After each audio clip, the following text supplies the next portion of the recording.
Hi, sorry, I had the wrong headset in, so I had to switch. Now Oh, you should. it's Yeah, good because I was hoping we didn't have a misunderstanding because of I'm having trouble switching over. Can you hear me? yeah, sure. Um, I'm having trouble switching over to the morning one, and I slept in like Uh, last time uh-huh. and um the last two times actually. So and then there was a little bit of an issue with that other meeting, which I left because I just want you to understand that I know when you're talking, it's hard for you to keep track of what's going on. But I Right, was actually responding to what you were talking about. But, and when I have dot, dot, dot, it means that it connects up to what I just said. uh-huh. But there was a misunderstanding there and you weren't reading it out. And I just thought, you know what, I have to go because Yeah, of and we won't go into it because obviously there's issues there, and I don't feel like it's my job to unpack it. I was right. just I was trying to set a limit there Uh-huh. because there are some things going on like Yeah, that I I was trying to realized say, kind don't, please don't do that with me. Like he was right. getting a little bit That this was this you know, guy that was doing something about the environmental lobby or something. oh, that's another one. He was just dominating. But this Hmm. is this is Richard who had an issue, and like, he gets himself worked up, and Yeah, you know, sometimes. Um, I just ignore him. yeah, well, But I just um the host was very, very sympathetic to his situation and wasn't realizing maybe the whole story. And I just thought, you know what, I can't unpack this. I really can't. Like, right. but Well, guess what? Guess what? what? Yesterday, well, I had been thinking, I really need to find somebody that I can talk to confidentially, but I don't want to have a professional psychologist relationship with. Right. So I was in the car park at the shops and I'd lost anyway. I was talking to this woman like out of the blue because I was just like, oh, I don't know where I parked my car.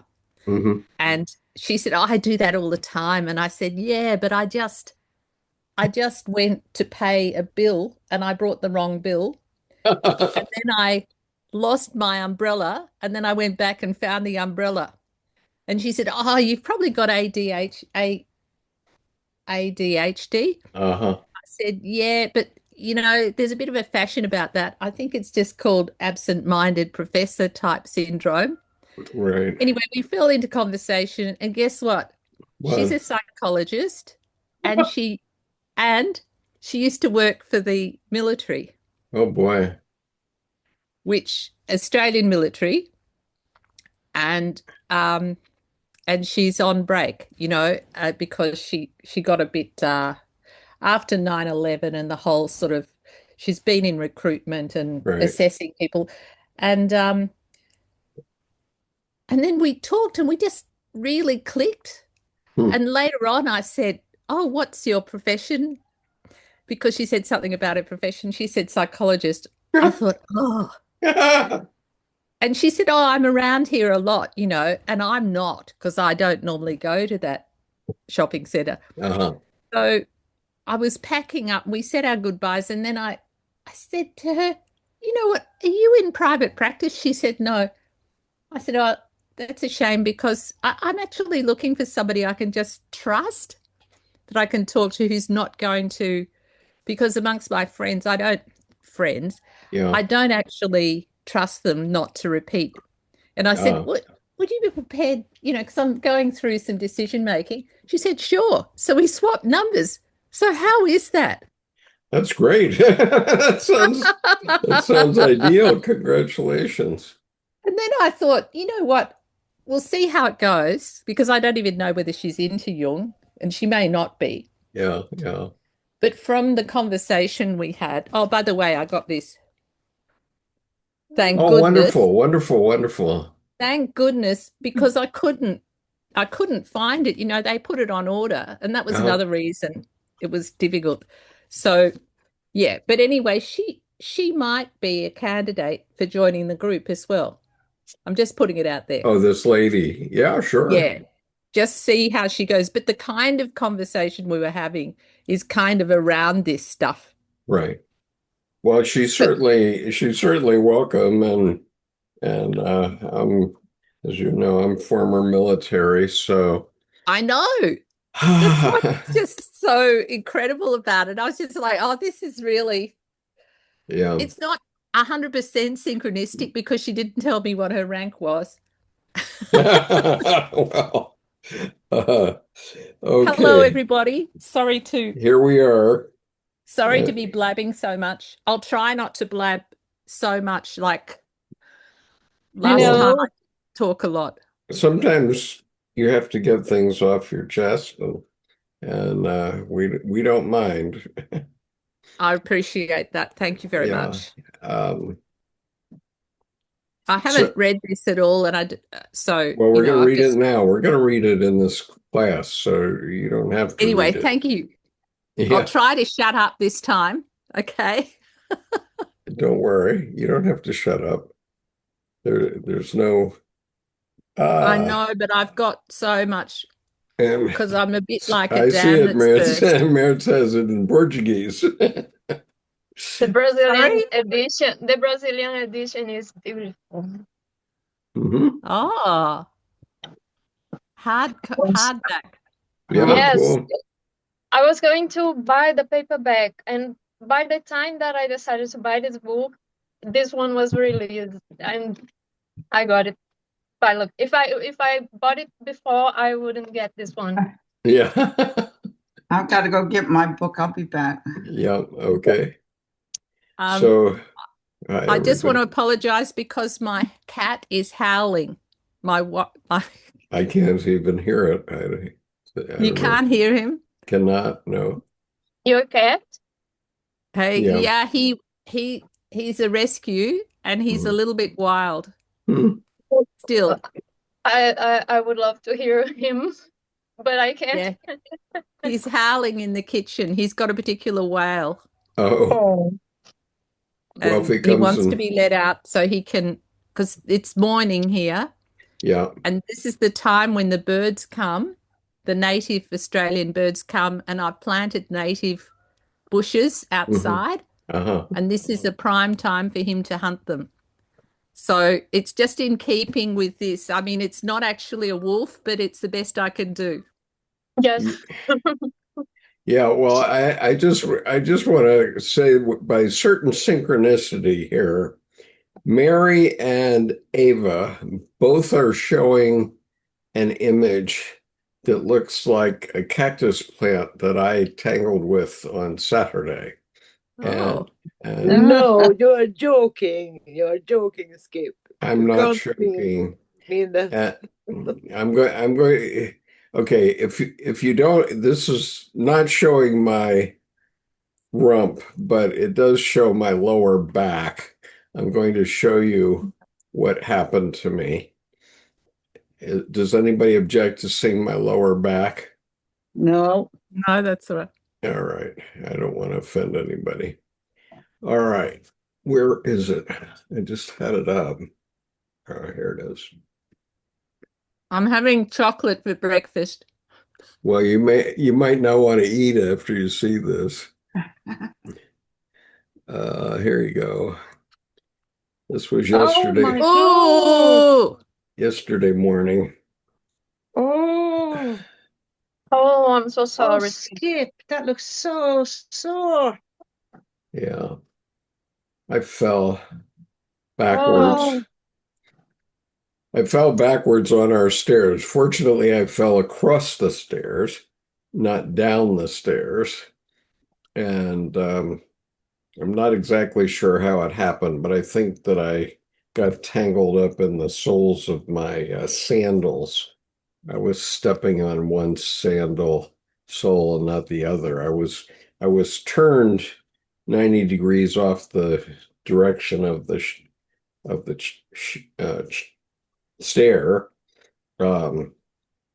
to pick up a picture frame because my latest picture I'm going to take in to the school after I get it back from the photographer. And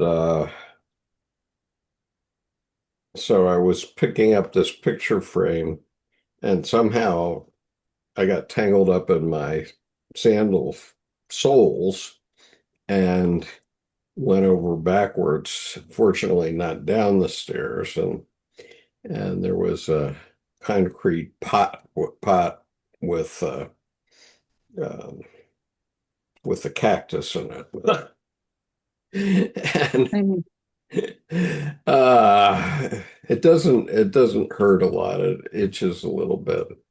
And I went to the doctor about it yesterday, and they're cool. They said, well, it'll heal in about 3, 4 months. Oh, And so Are you in a lot of pain, Skip? no pain. It's just itching. That's a Ah, miracle. It's a miracle, Skip. good. It's a miracle that I felt sideways across the stairs and not down them. If I had fallen down them, I probably wouldn't be here Well, anymore. and that you weren't hurt worse than you are. Oh my gosh. Yeah, if that entryway had been a foot wider, I wouldn't have hit it in my back. I'd hit it in my neck and probably kill myself. So I was lucky. Oh, Skip. So it was breathtaking, but I've worked 2 days since then, and plus yesterday I went to see the doctor, and I also had root canal, so we're in good shape.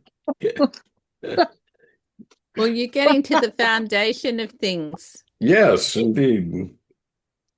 And I'm going to have a artificial crown on my tooth pretty soon.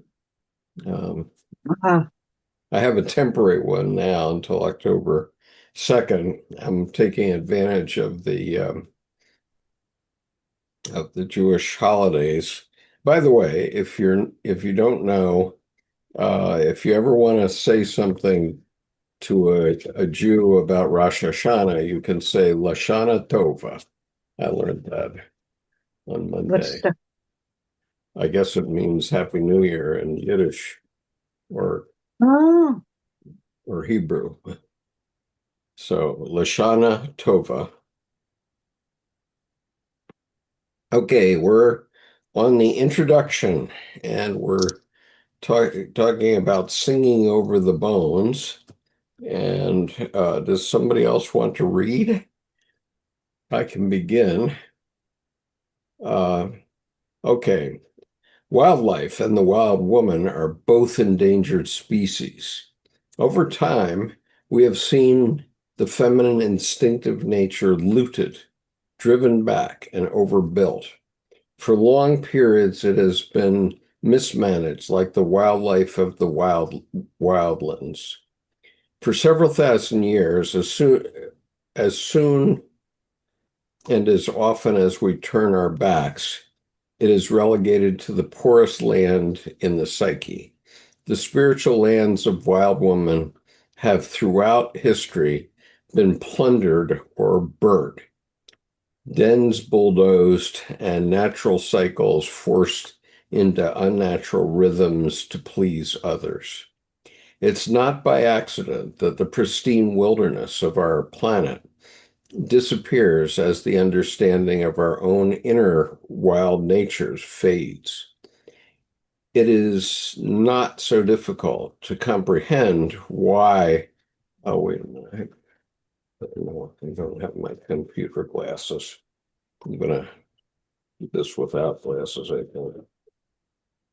It is not by accident that the pristine wilderness of our planet disappears as our understanding of our own wild nature fades. It is not so difficult to comprehend why old forests and old women are viewed as not very important resources. It is not such a mystery. It is not so coincidental that wolves and coyotes and bears and wildfish, women have similar reputations. They all share related instinctual archetypes, and as such, both are erroneously reputed to be ingracious, holy, and innately dangerous and ravenous. My life and work as a Jungian analyst and cantadora, storyteller, have taught me that women's flagging vitality can be restored by extensive psychic archaeological digs into the ruins of the female underworld. By these methods, we are able to recover the ways of natural instinctive psyche, and through its personification in the wild woman archetype, we are able to discern the ways and means of women's deepest nature. The modern woman is a blur of activity. She is pressured by all things to all people. The old knowing is long overdue. The title of this book, Women Who Run with the Wolves, Myths and Stories of the Wild Woman Archetype, came from my study of wildlife biology, wolves in particular. The studies of the wolves, Canis lupus, and Canis rufus, are like the history of women, regarding both their spiritedness and their travails. Healthy wolves and healthy women share certain psychic characteristics: keen sensing, playful spirit, and a heightened capacity for devotion. Wolves and women are relational by nature, inquiring possessed of great endurance and strength. They are deeply intuitive, intensely concerned with their young and their mate and their pack. They are experienced in adapting to constantly changing circumstances. They are fiercely stalwart and very brave. Yet both have been hounded, harassed, and falsely imputed to be devouring and devious, overly aggressive, or less value than those who are their detractors. They have been the targets of those who would clean up the wilds as well as the wildish environs of the psyche, extincting the instinctual and leaving no trace of it behind.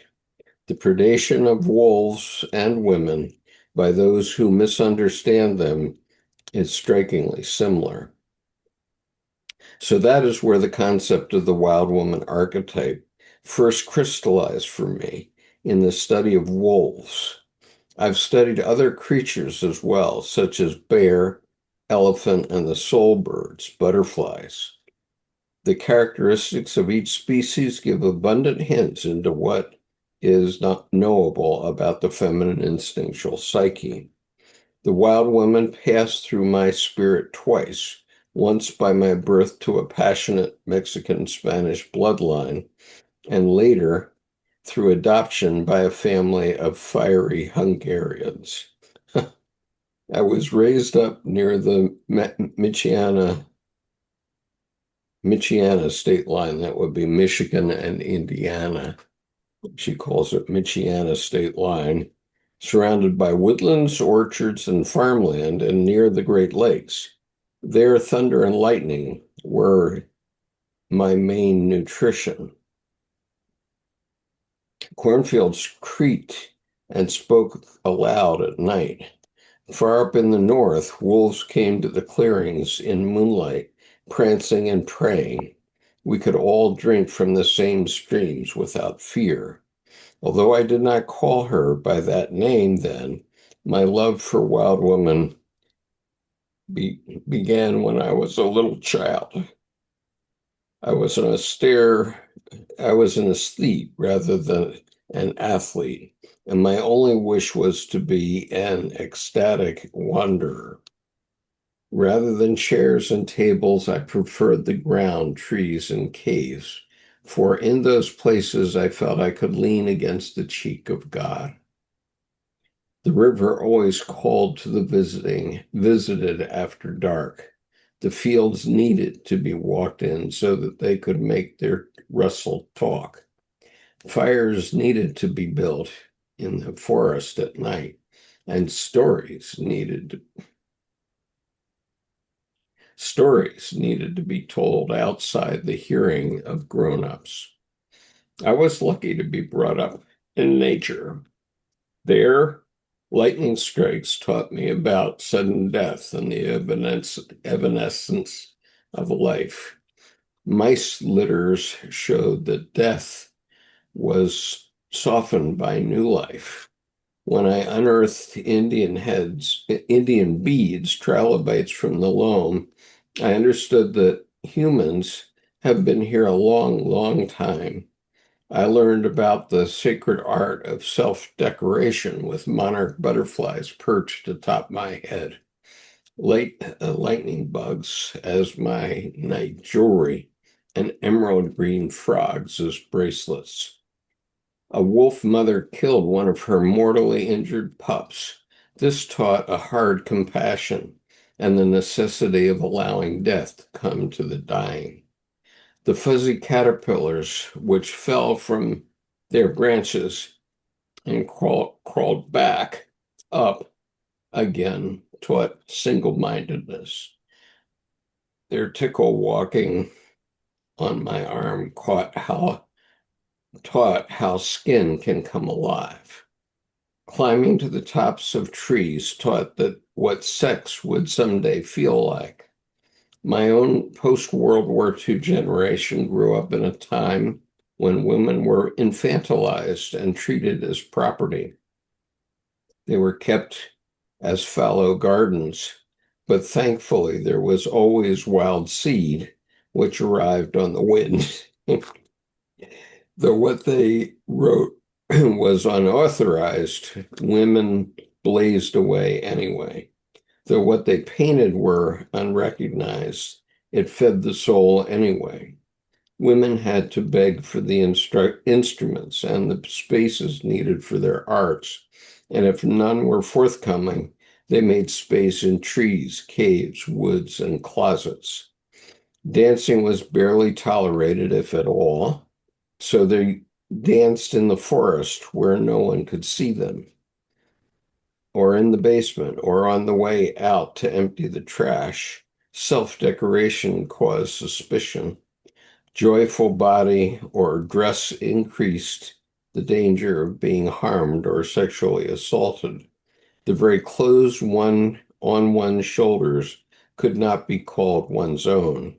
It was a time when parents who abused their children were simply called strict, when the spiritual lacerations of profoundly exploited women were referred to as nervous breakdowns, when girls and women who were tightly girdled, tightly reined, and tightly muscled were called nice, and those other females who managed to slip the collar for a moment or two of life were branded bad.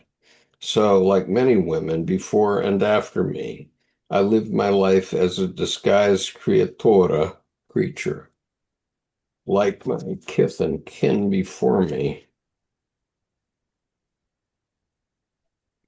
Right. I staggered in high heels and wore a dress and hat to church, but my fabulous tail often fell below my hemline, and my ears twitched until my hat pitched, at the very least, down over both my eyes and sometimes clear across the room.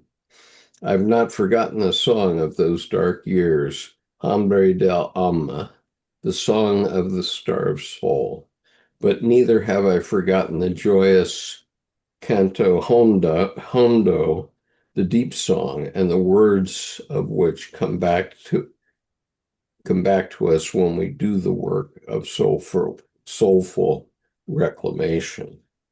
Okay, any comments so far?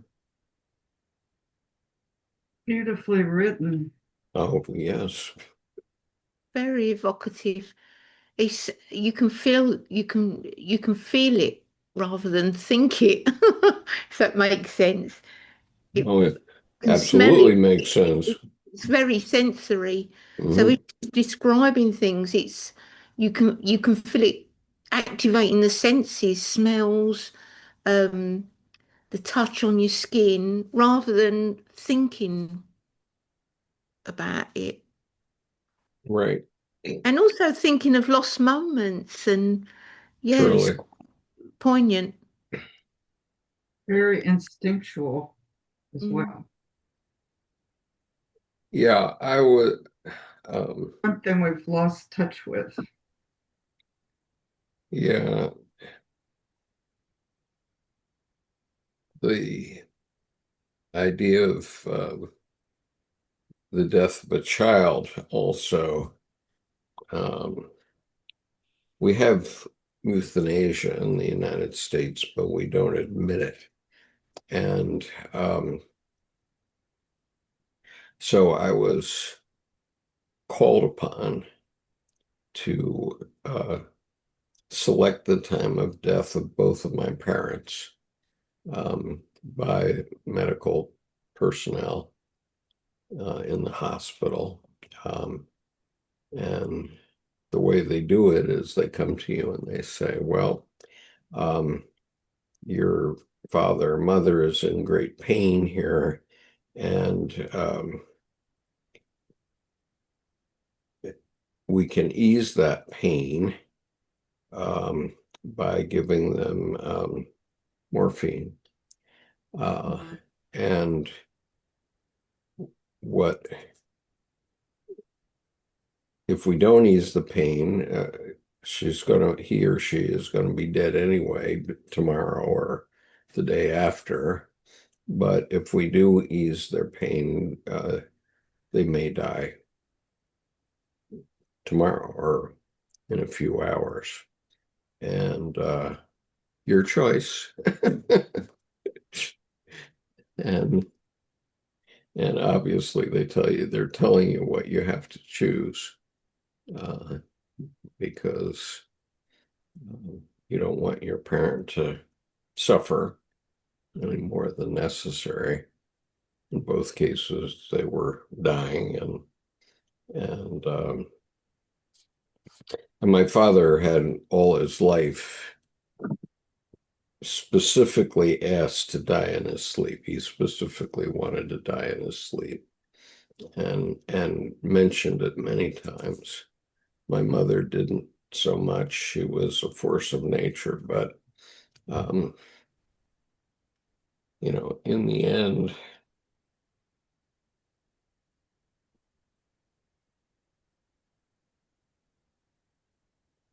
you have to make that decision. It's a tough one. Um, um, so anyway, I don't want to divert from talking about though. I mean, this touches me too. I mean, I had many outdoor adventures. The ones I especially remember were in Kodiak on a farm in Michigan, a little bit north of where she was talking about, and also at our family farm in upstate New York. And we got up close and personal with um, a lot of nature and a lot of animals and creatures in the wild. In Kodiak, we had Kodiak bears Mm. who can be 13 feet tall when they stand on their hind legs. I So, think the cycles of birth and death are going to come up a lot. Not just birth and death, but the whole, you know, somebody was talking to me the other day about she couldn't understand how a woman wouldn't have HRT. Why wouldn't you make that choice? Mhm. And I think that, people, that's the word, choice. People can make the choice. We can make choices at all different stages of life. Yeah. There is something sanitizing, what you just explained. I was thinking about, you take animals to the vets and you think, oh, well, you wouldn't want to see an animal suffer. But there's something about a human being that for them to go, for some people to go in a passive way when it might suit them to go fighting and screaming out of life. Yeah. You know, Yeah. there's no right or wrong here. This is where instincts come in, I think. Mm. Yeah. I had to call the moment also with well, two of our three collies that we had over 15 years. And one of them was very close to Deb. And she was very obviously dying. And a vet friend of my parents said that, when they become incontinent, then that's the time in the case of pets. And and we had sort of nursed this collie along for 6 months, and she'd been quite incontinent. And and then one day, Debbie was in California on a Buddhist retreat, and uh, our dog Shadow, that was her name. She was a tricolored collie. Um, Sat down on her walk and refused to move any further. And so I went and got my car and put her in my car and took her over to the vet at that point. And fortunately, I spared Deb of that moment. Those domesticated dogs, really, they're wolves. They haven't lost it. Those pet dogs still got their instincts. Hmm. When you've got a dog, it's like they know when their owner's coming home when they're miles up the road still, and it's like they Mm. know that they're on their way home. Yeah, Um, yeah, and they're domesticated, but they've still got their instincts. yeah.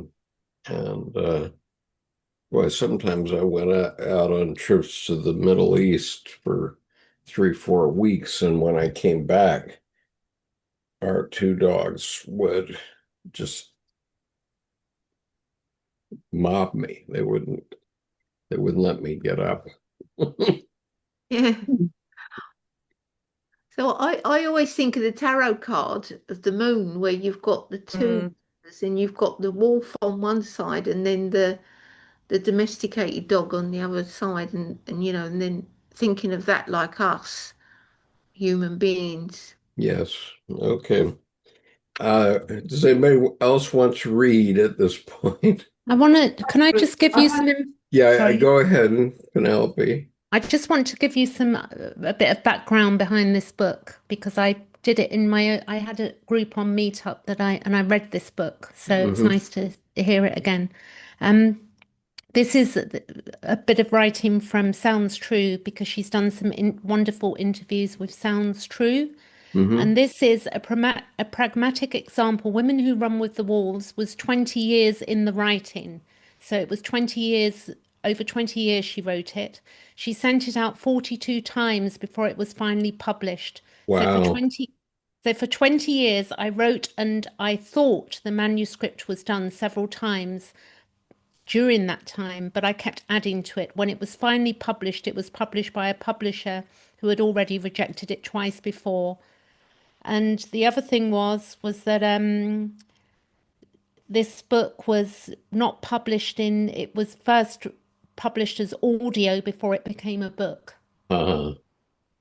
So it's worth knowing that it was over Yeah, 20 years worth of writing as we go right. ahead. And nowadays it's quite easy to publish a book yourself and include including an audiobook. I mean, that's a little more complicated, but I've done both. And um, and then you promote it as you will, as you can. It's nice to have a professional publisher who will send you on a book tour and all that good stuff. Um, but you can just put things out there. So as I'm considering writing my new book, I'm not even considering a professional publisher. I'll just publish it myself because I know once people get a whiff of what I've written, um, uh, they'll denounce it or whatever they'll do, because the book is called Finding the Living God. And I actually did this as a sermon in 2019, so 6 years ago, and it's been heard by a couple thousand people on my YouTube channel, but it hasn't quite gotten the following that I thought it might. But I also didn't promote it a lot. But I think if I put it in book form and expand on it somewhat, uh, it'll. And I Is someone of you thinking about the time changing that this for 20 years ago this kind of thinking was rather usual in my culture, but now it's not anymore. It was also men's groups and women's groups and so on, and I can even feel I am reacting in a different way now when I feel she is romanticizing in some way, you know. There is an overtune that I didn't experience the first time I was reading it 20 or 30 years ago, almost 30 years ago, Yeah. or 25. Does someone else react in some way that kind of way? Well, I reacted to it deeply both times. And when my mother gave it to Debbie for Christmas in the year it came out, and I picked it up on Christmas Day, and I didn't let Debbie touch it for 2 days. I read right through it. So it affected me very much that time and this time, and at several times in between. And it feels very interesting for me because I'm following in Swedish. I have the book in Swedish, and you are reading in English. It's also interesting to follow it that way. I'm sure it is, because I know whenever I read something in a foreign language like Chinese or Japanese, I I see things that you don't see in English. Partially because I can read the characters and I know what they're actually saying. So, I'm sure that it's quite different as you follow it in a foreign language, and I suppose Mertz will agree that that's happening too. Yeah. Can I just pick up on a random thing? Sure. That the Penelope said that the writer made 42 attempts to get published. And it immediately made me think of the phrase, the meaning of life, the universe, and everything is 42. Right. That's comes from Douglas Adams' science fiction series, The Hitchhiker's Guide to the Galaxy. I Yeah. love it. Yes. Uh, the other thing I thought of with the description of the repression of women's spirit is something that Hilary Mantel, you know, the writer of Wolf Hall, Mm. was giving a lecture on what the treatment of women in the monarchy, in the British monarchy. But of course, this has symbolic and archetypal reference to how women are treated in the society generally. And she said that the current Princess of Wales, who wasn't born in nobility herself, Catherine, is was actually devoid of individuality. She'd been reduced to something that everybody can project onto. Mhm. But the whole process that she'd been going through was carefully removing her instinctive nature. I'm paraphrasing what Mantell said, but it made me think about how the contrast of that with Diana, who Yeah, very much was so. pilloried for being connected with her instinctual nature Yeah. and breaking through from, what do they call it, protocol and Mhm. convention, and actually say greeting somebody who had AIDS or embracing a child, just dropping all of that. Anyway, that's just Yeah. a two sort of literary random references that popped into my head, but to me that's still got tremendous currency. And Mantell was vilified for having said that, but I think it points to how potent women's instinctual nature is and how we must suppress them. You know, they falsely accused her of attacking the princess, attacking you know, Catherine, Princess of Wales, but that's not what she was saying at all. She was Yeah. talking about the edifice surrounding the monarchy and what it does with women, which is just reducing them basically to, you know, producing heirs and shutting up. Yeah. and, Well, and being effaced, being right. self-effacing. And but I just thought, oh, it's got profound implications for how, you know, and especially during those times when she wrote the book. Yeah, surely. Um, I have to say that this works for men as well. Mm. Um, be, I grew up as an asthmatic, and so I spent a lot of time indoors until it was sort of cured. They didn't know that I just had a lot of allergies in those days. But my father was assigned on the Mojave Desert for 3 years.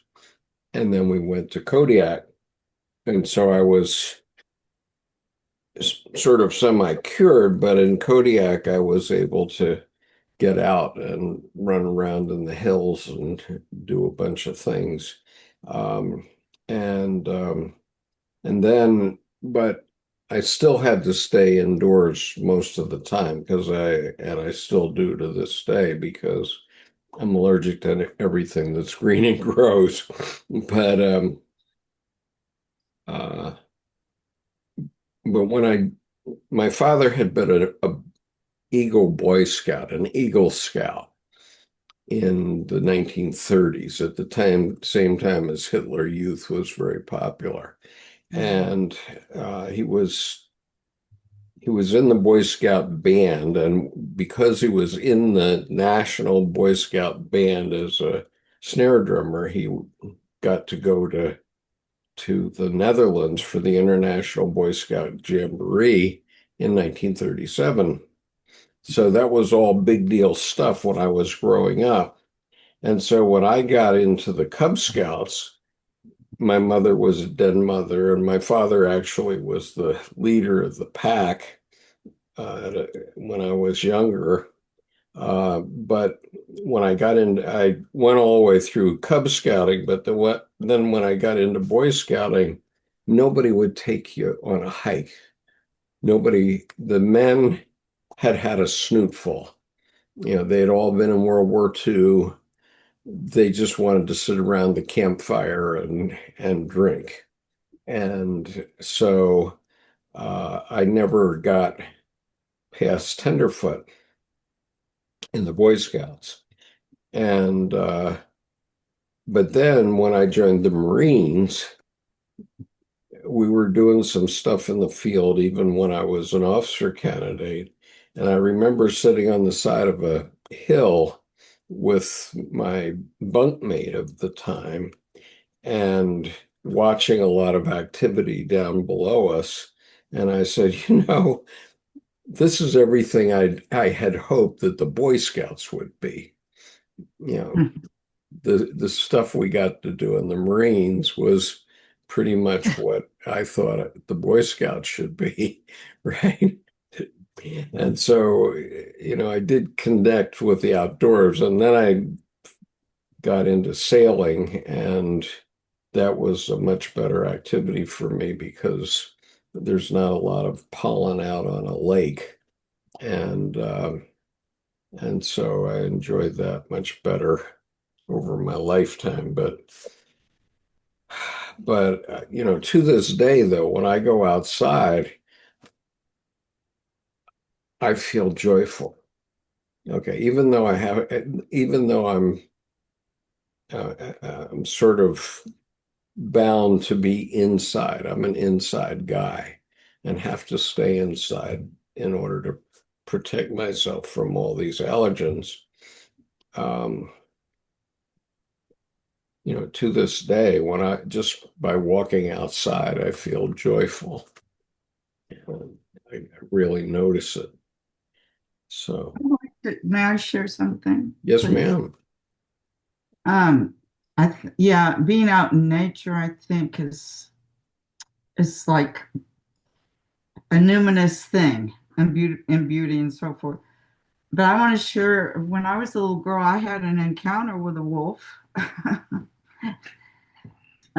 I lived in a relatively rural area in Texas, here on the coast of the Gulf Coast in Houston, actually closer than Houston. There are many bayous here, and there's a huge bayou that was, as the crow flies, within walking distance of where I lived. And it was wild. It was just wild. And then there was By bayou, you mean a kind of swamp or swampy a area. bayou is like a creek, but it flows the different way. Comes back in from the water. And here, I don't know that they exist anyplace else, but along this coast, Louisiana and Texas, that's the way it is. And there's a lot of swamp in Louisiana and some here in Texas too. Mm-hmm. But and then was a big cow pasture in the back of our neighborhood. And one time so I spent a lot of time, and I wasn't supposed to go on the bayous and all of that, and I did do it anyway. Yeah, but, sure. And I really loved being outside. One time my mother said to me, "Why don't you stay in and, like some of the other girls?" And I said, "You want me to just stay in the house like that?" Whoever it was, I was saying.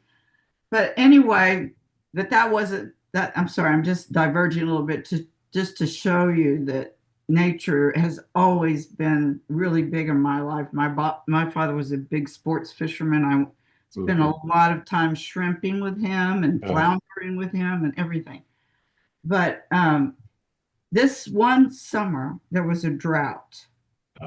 And a lot of animals were dying and everything, and the wolves didn't have anything to eat. So they came in after the cows in the pasture. And the men got together and they were hunting the wolves. And but this was in the daytime. I was at the neighbor's house and we were about to walk outside. I guess, the mothers were being very protective then. And the mother walked outside before us. And before we could walk out, she said, "Stop!" and put her hand like this. And there was a wolf right there. Wow. But I mean, it didn't attack us or anything. We just went back in the house, but it was quite an experience. Yeah, and the wolf just went about his business too. It just left, Yeah. It wasn't after the people, it was after the cows. And they got some of them. Yeah, I'm sure. Okay. All right. Let's see what else we can dig up here. So we're on page 6. Anybody else want to read? I don't mind reading. Okay, go for it. Like a trail through a forest that becomes more and more faint and finally seems to diminish to nothing, traditional psychological theory too soon runs out for the creative, the gifted, the deep woman. Traditional psychology is often spare or entirely silent about deeper issues important to women. The archetypal, the intuitive, the sexual and cyclical, the ages of women, a woman's way, a woman's knowing, her creative fire. This is what has driven my work on the wild woman archetype for over 2 decades. A woman's issues of soul cannot be treated by carving her into a more acceptable form as defined by an unconscious culture, nor can she be bent into a more intellectually acceptable shape by those who claim to be the sole bearers of consciousness. No, that is what has already caused millions of women who began as strong and natural powers to become outsiders in their own cultures. Instead, the goal must be the retrieval and succor of women's beauteous and natural psychic forms. Fairy tales, myths, and stories provide understandings which sharpen our sight so that we can pick out and pick up the path by the wildish nature.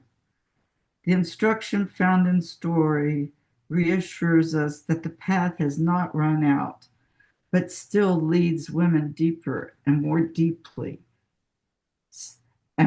still into their own knowing. The tracks we all are following are those of the wild and innate instinctual self. I call her wild woman, for those very words, wild and woman, create il ama o tocar a la puerta, the fairy tale knock at the door of the deep female psyche. Llamar o tocar a la puerta means literally to play upon the instrument of the name in order to open a door. It means using words that summon up the opening of a passageway. No matter by which culture a woman is influenced, she understands the words wild and woman intuitively. When women hear those words, an old memory is stirred and brought back to life. The memory is of absolute, undeniable, and irrevocable kinship with the wild feminine, a relationship which may have become ghostly from neglect, buried by over-domestication, outlawed by the surrounding culture, are no longer understood anymore. We may have forgotten her names. We may not answer when she calls ours, but in our bones, we know her. We yearn toward her. We know she belongs to us and we to her.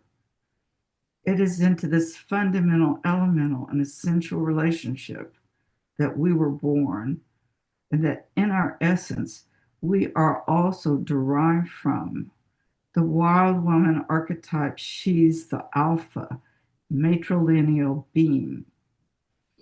There are times when we experience her, even if only fleetingly, and it makes us mad with wanting to continue. For some women, this vitalizing taste of the wild comes during pregnancy, during nursing their young, during the miracle of change in oneself as one raises a child, during attending to a love relationship as one would attend to a beloved garden. A sense of her also comes through the vision, through sights of great beauty.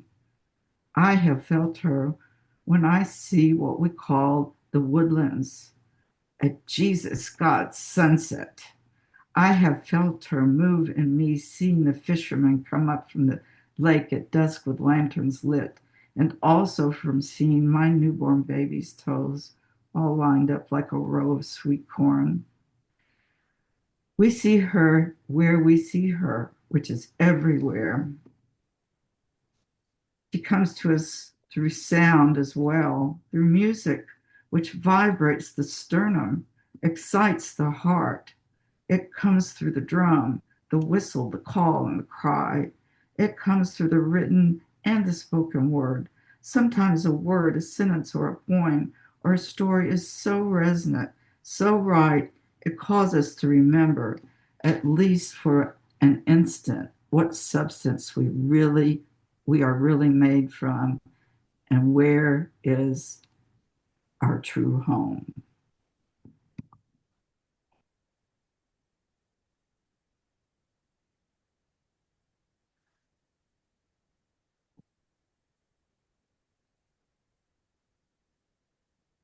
Any comments? Or shall I continue?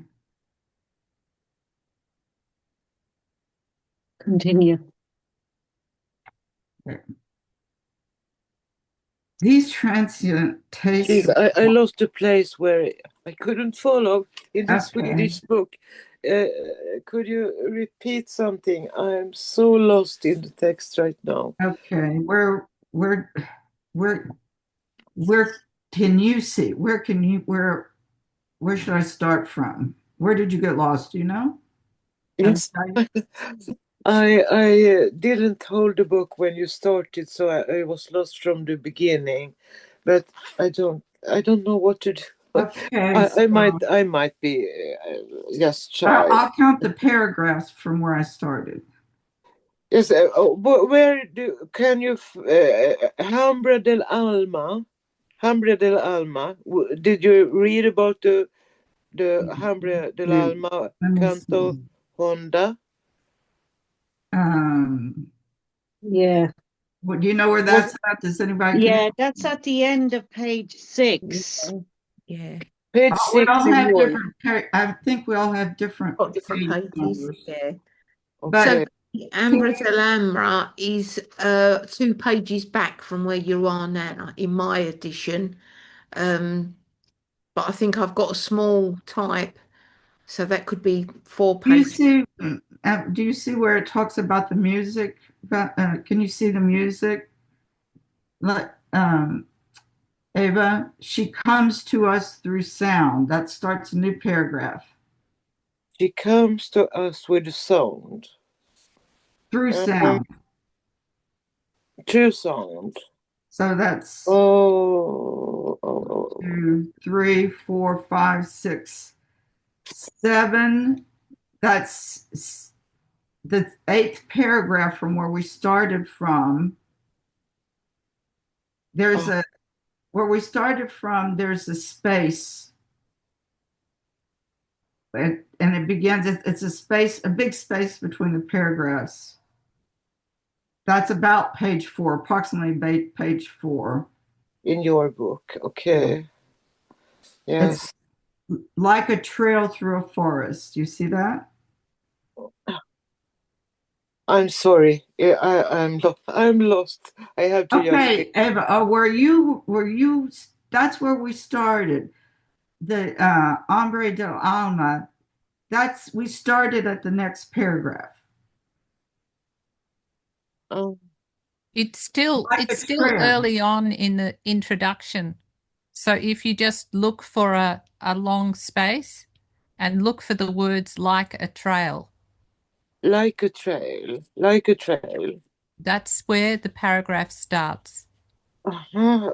Like a trail who is Through a forest, like a trail through a forest. yes. Okay. Yeah. Now, if you count from there to the 8th paragraph, 8 first. yes, 8. 1, 2, 3, 4, 5, 6, 7, 8. okay, so I'll start there at the 8th paragraph again, where it says, she comes to us through sound. Yes, yes, yes. Thank you, thank you. Now I'm Okay, on.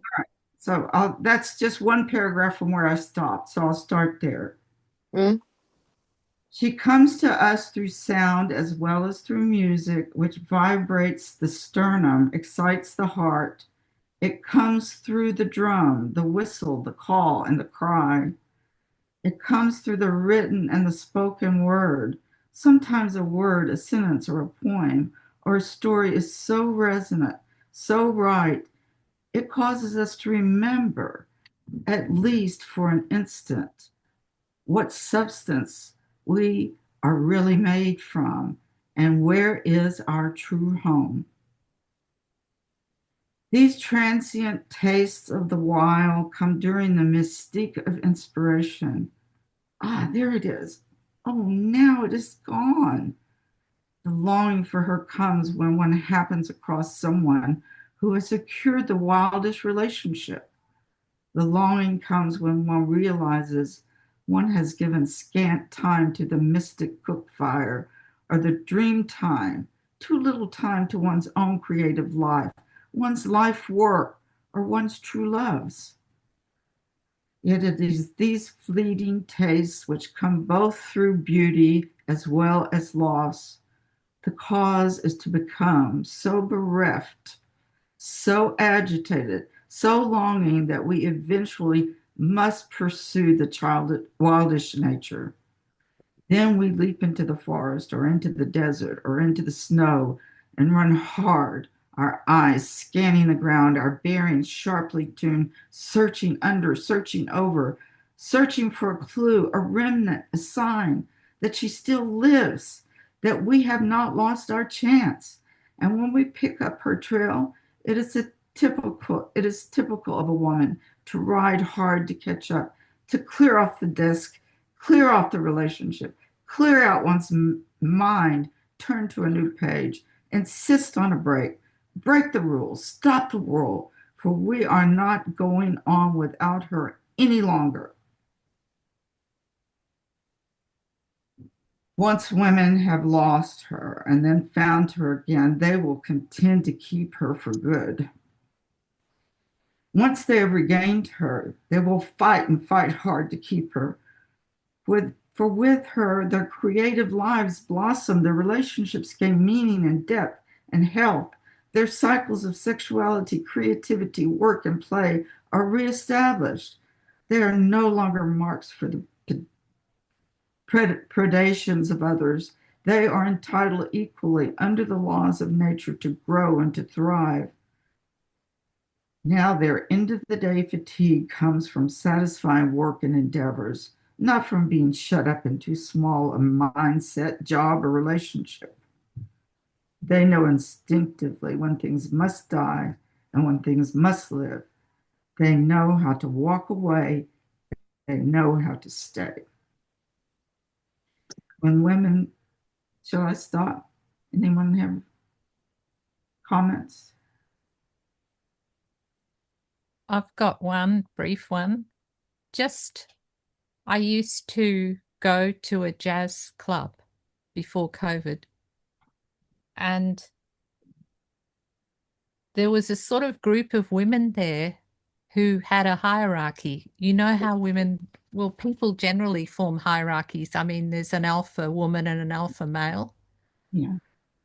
And I came Yes, in and I alpha just woman. upset the apple cart a bit. And there was another woman who was also a Deborah there, and she was also a lawyer. and she was the alpha woman. And and I took no real notice of it, you know, like she made overtures to me to be accepted, but I didn't realize what was happening. I mean, she wanted me to go to a dance class with her, which I just didn't understand. I mean, I have no need of that. And so I rebuffed her not intentionally. But one of the things about jazz is that it is instinctual, that truly interpretive jazz is just there's technique and then the musicians just let it go. And the guy who was organizing it, it was an improvisation sort of group that he was a drummer, but he would get visiting jazz musicians to come and play and they'd just jam, you know, which is just let it go. Anyway, I used to dance and my hair is actually quite wild. It's really curly. I've got it under control here. But I used to I've got a clip, you know, I used to let my clip out and have my hair out because it just was better. And I don't know, I've always been able to dance in this instinctual way where I would anticipate what the music was going to do, but also just not really think, just dance. And I wasn't really aware of it, but people were watching, and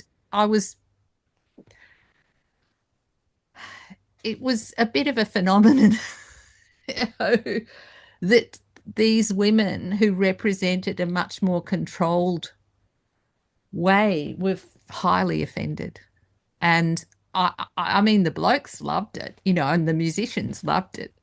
But it just, again, it's sort of like, it kind of, to me, represented that whole thing about breaking out of repression, you know, like it's only dancing, it's not harmful. But I used to clear away, there was sort of tables, and I would clear those tables away because you couldn't dance because you'd sort of hit your leg. And it turned out that, I mean, the drummer would talk to me, and it turned out my uncle, who was a jazz musician, taught him. And but he would give little talks about the origin of jazz, and he said that when jazz was originally played, it was played in dance halls, and dancing was a big part of it. And also, of course, it originated from the African American traditions, so which is again more elemental.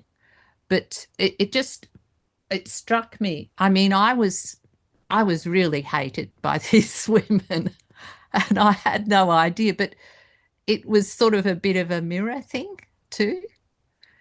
Anyway, I just think the dancing thing, it really resonated for me. So just got to say that. Very instinctual too. Yeah, it was. But I mean, I guess it's because I Dancing. grew up in the country and I've never really lost touch with it, I guess. Like I've always been able to dance like that.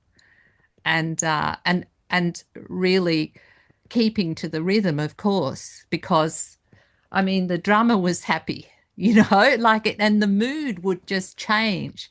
And it wasn't like I was trying to draw attention to myself. I just loved the music, you know, that's what I was coming there for, to have that release. Mhm. Because when you dance like that, you're really releasing something. Yeah. And it's, Especially if you're a lawyer. You're a lawyer. You're a lawyer. yeah, I was, yeah, yeah, yeah. But I've always been able to, I've always kept in touch with that. Yeah. And I remember when I was growing up, it was, you know, the Beatles were the thing. And my parent, you know, part of my parents were really worried about me because I liked the Beatles. And they thought I was going to become a hippie. And I got the kids at school to bring their LPs because, you know, that kind of music was banned in our house. And anyway, so, And we used to play at lunch times. We used to play the Beatles and dance. And I'd lead the kids, and we'd stand on the tabletops and dance to the Beatles. And this was just, I mean, we loved it. So I think it's from that. I think I just sort of kept it going Oh, because that's what was so threatening at the time, wasn't it, Skip? That the Beatles was just a Oh, huge, definitely. Oh, surely. Yeah. Oh my God, they have long hair. You should have seen me when I was in high school. I had a buzz cut because oh, my father cut our hair and he didn't know how to cut it any other way, so he would just shave it all off. And later on, I had more hair. I still have a pretty good amount, but um, I Yeah. keep well, hair is a very big signature, isn't it? Of sure. like my hair is so curly, it's really uncontrollable. Like Yeah, I have to keep it under tight control or else it will take over the room. yeah. And Well, and so go on. Sorry. well, I wanted to share with everyone that um, I have only three granddaughters. I have seven grandsons, but three granddaughters. And the eldest one, you were talking about dancing and running and stuff. Yeah. And so yesterday, I'm going to share this image with you. Yesterday, we received this image um, with an announcement that Juliana, who's our eldest granddaughter, has been recruited by USC to play lacrosse. And this is the image that they made for her to rush her. They wanted her to accept their offer to be on their team. And What does USC stand for? University of Southern California. And she lives in Albany, New York, where it's cold as blazes. So this is the image of her that they sent her when they did it. There you go. That's her. Wow. Wow. Powerful. Yeah. And her name is Juliana Bang, and you can see it in the upper right. Oh, But wow. Bang. Oh, What a last name. Cool. yeah. So this is the Bang side of my family, my eldest daughter's children. And she is now just a junior in high school, but they're making them commit from the time they're juniors in high school. So she's going to go to USC in 2 years' time. And fantastic. and my grandson, and speaking of running with the wolves, holy smokes, she just is amazing. And Yeah. and so that was one thing that came to my mind, and the other was we have an acoustic um, club in the Washington area called the Birchmere, and they don't allow electronic music in this club.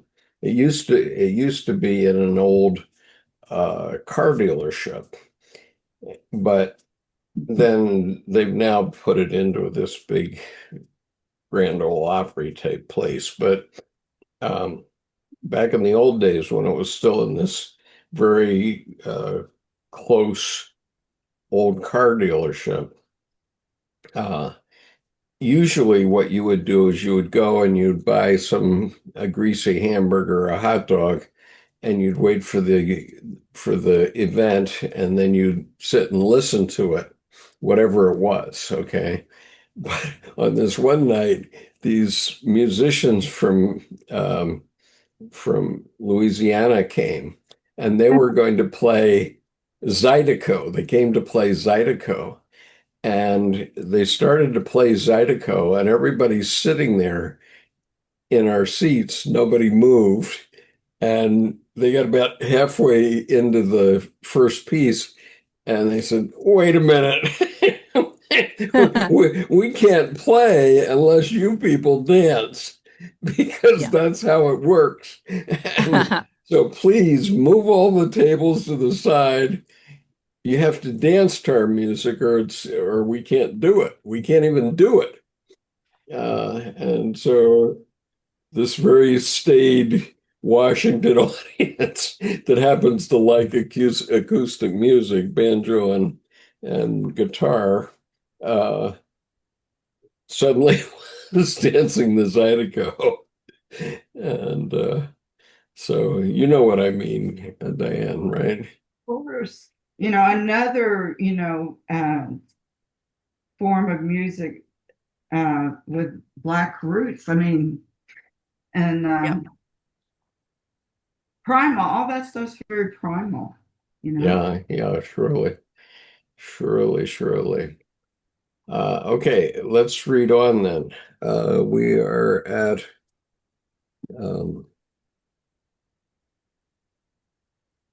who was reading? Diane, where were you? Let me see. Once women have lost her and they find her again and found her again. Is that where it is? When women reassert their relationship with the wildish nature. Yeah. I think that's where it is. Okay. If not, we'll reread that paragraph. It's okay. Do you want to read, Skip? Well, let's go back one paragraph and reread that one. I will. Once women have lost her and found her again, they will contend to keep her for good. Once they have regained her, they will fight and fight hard to keep her, for which, with her, their creative lives blossom. Their relationships gain meaning and depth and health. Their cycles of sexuality, creativity, work, and play are reestablished. They are no longer marks for the predations of others. They are entitled equally under the laws to nature to grow and to thrive. Now their end of the day fatigue comes from satisfying work and endeavors, not from being shut up in too small a mindset, job, or relationship. They know instinctively when things must die and when things must live. They know how to walk away. They know how to stay. When women reassert their relationship with the wildish nature, they are gifted with a permanent and internal watcher, a knower, a visionary, an oracle, an inspiratrix, an intuitive, a maker, a creator, an inventor, and a listener who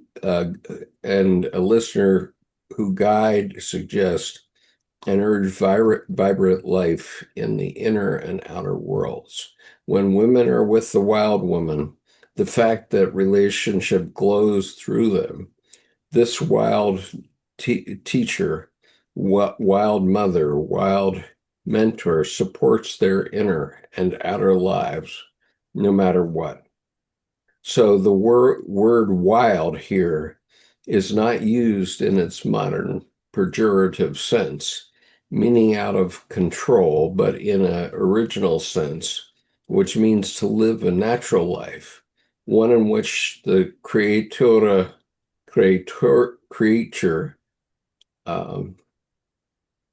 has innate integrity and healthy boundaries. These words, wild and woman, cause women to remember who they are and what they are about. They create a metaphor to describe the force which funds all females. They personify a force that women cannot live without. The wild woman archetype can be expressed in other terms which are equally apt. You can call this powerful psychological nature. The instinctive nature, her wild woman, is the force which lies behind that. You can call it the natural psyche, but the archetype of the wild woman stands behind that as well. You can call it the innate, the basic nature of women. You can call it the indigenous, the intrinsic nature of women. In poetry, it might be called the other, or the seven oceans of the universe, or the far woods, or the friend. In various psychologies and from various perspectives, it would be called the id. Sorry, I got to get those glasses out of my way. Called the id, the self, the medial nature. In biology, it would be called the typical or fundamental nature. But because it is tacit, prescient, and visceral, among contadores, it is called the wise or knowing nature. It is sometimes called the woman who lives at the end of time, or the woman who lives at the edge of the world. And this creatora is always a creator hag, or a death goddess, or a maiden in descent, or any number of other personifications. She is both friend and mother to all those who have lost their way, all those who need a learning, all those who have a riddle to solve, all those out in the forest or the desert wandering and searching. In actuality, in the psychoid unconscious, the layer from which the wild woman emanates, wild woman has no name, for she is so vast. But since wild woman engenders every important facet of womanliness, here on earth she is named many names, but only in order to peer into the myriad aspects of her nature, but also to hold on to her. Because in the beginning of retrieving our relationship with her, she can turn to smoke in an instant. By naming her, we create for her a territory of thought and feeding and feeling within us. Then she will come, and if valued, she will stay. So in Spanish, we might be called Rio Abajo Rio. Or Abajo, I guess, Rio, the river beneath the river, La Mujer Grande, the great woman, Luz del Abyss, the light from the abyss. In Mexico, she is La Loba, the wolf woman, and La Huesera, the bone woman. She is called in Hungarian O Erdoben, she of the woods, and Rosamach, the wolverine. In Navajo, she is Nashche y Azdaza, the spider woman who weaves the fate of humans and animals and plants and rocks. In Guatemala, among many other names, she is Humana del Niebla, the mist being, the woman who has lived forever. In Japanese, she is Amaterasu Amikami, the Numina, who brings all light, all consciousness.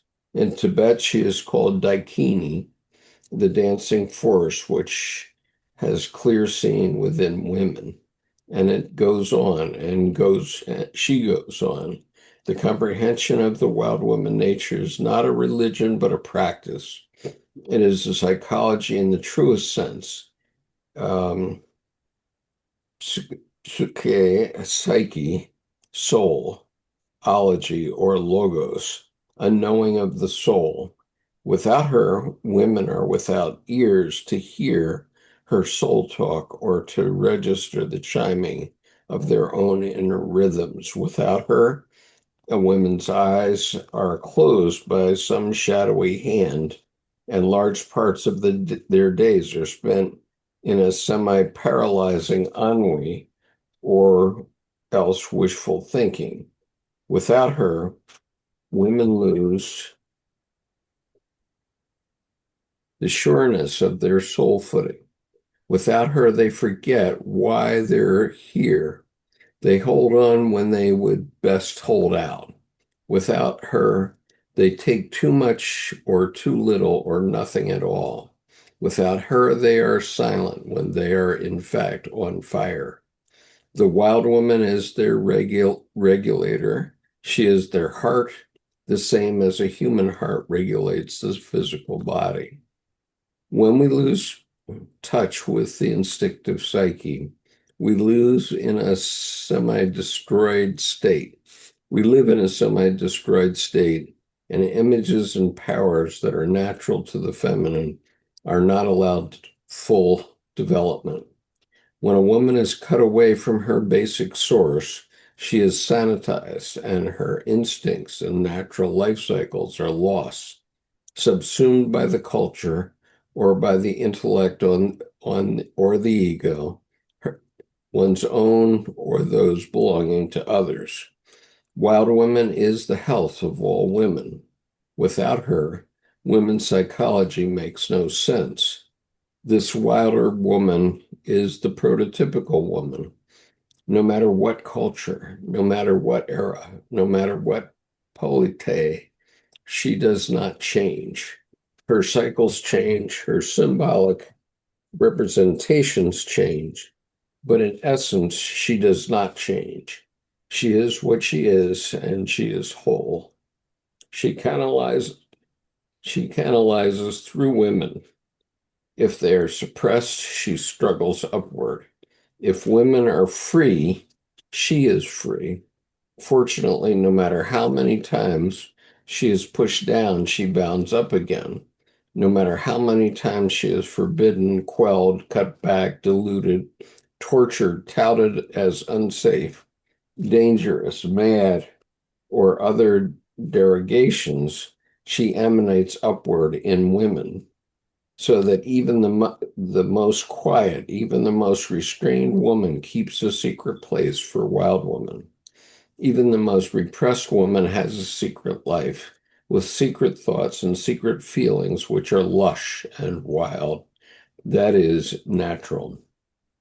Even the most captured woman guards the place of the wildish self, for she knows intuitively that someday there will be a loophole, an aperture, a chance, and she will hightail it to escape.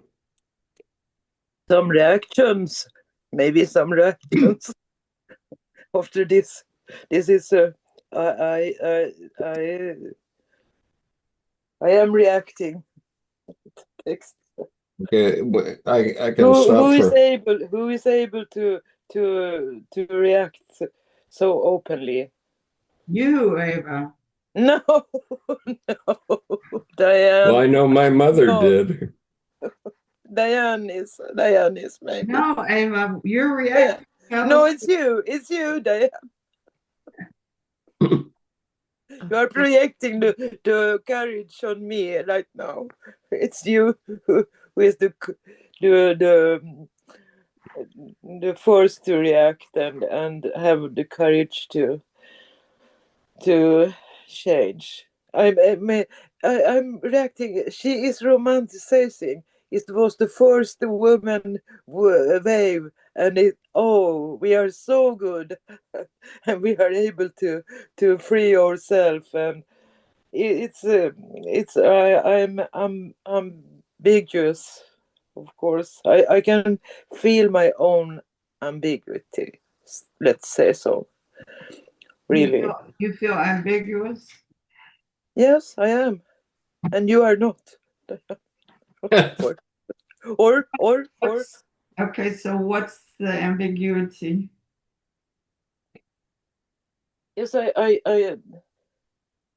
can recognize this kind, but I don't have the courage to react. I'm. Well, I mean, she's saying here that even if you're quiet and somewhere inside yourself, you have the secret place, and you definitely do, Ava. Yes, because we have the dream group. Look at your But it's art. just in Look the at your idea. art. Look Yes, at your my art. Yes, you are true. Yeah. Truly, that's good. That's good. My Anna, she could be my therapist. Skip, she is my therapist. Not only that, we was reading, we were in there, and you had to express it, Ava. You stopped us all and said, I can feel Yes, it. I had to. I just had to. I know, so that was acting, that was going with the instincts. Thank you. Thank And you that for was very telling me. inspirational because as you Thank, said it, I could yes, feel it. thank you for reminding me. I don't know what I'm But doing. can I just say that it's also a dance because we're dancing in and out of Mhm.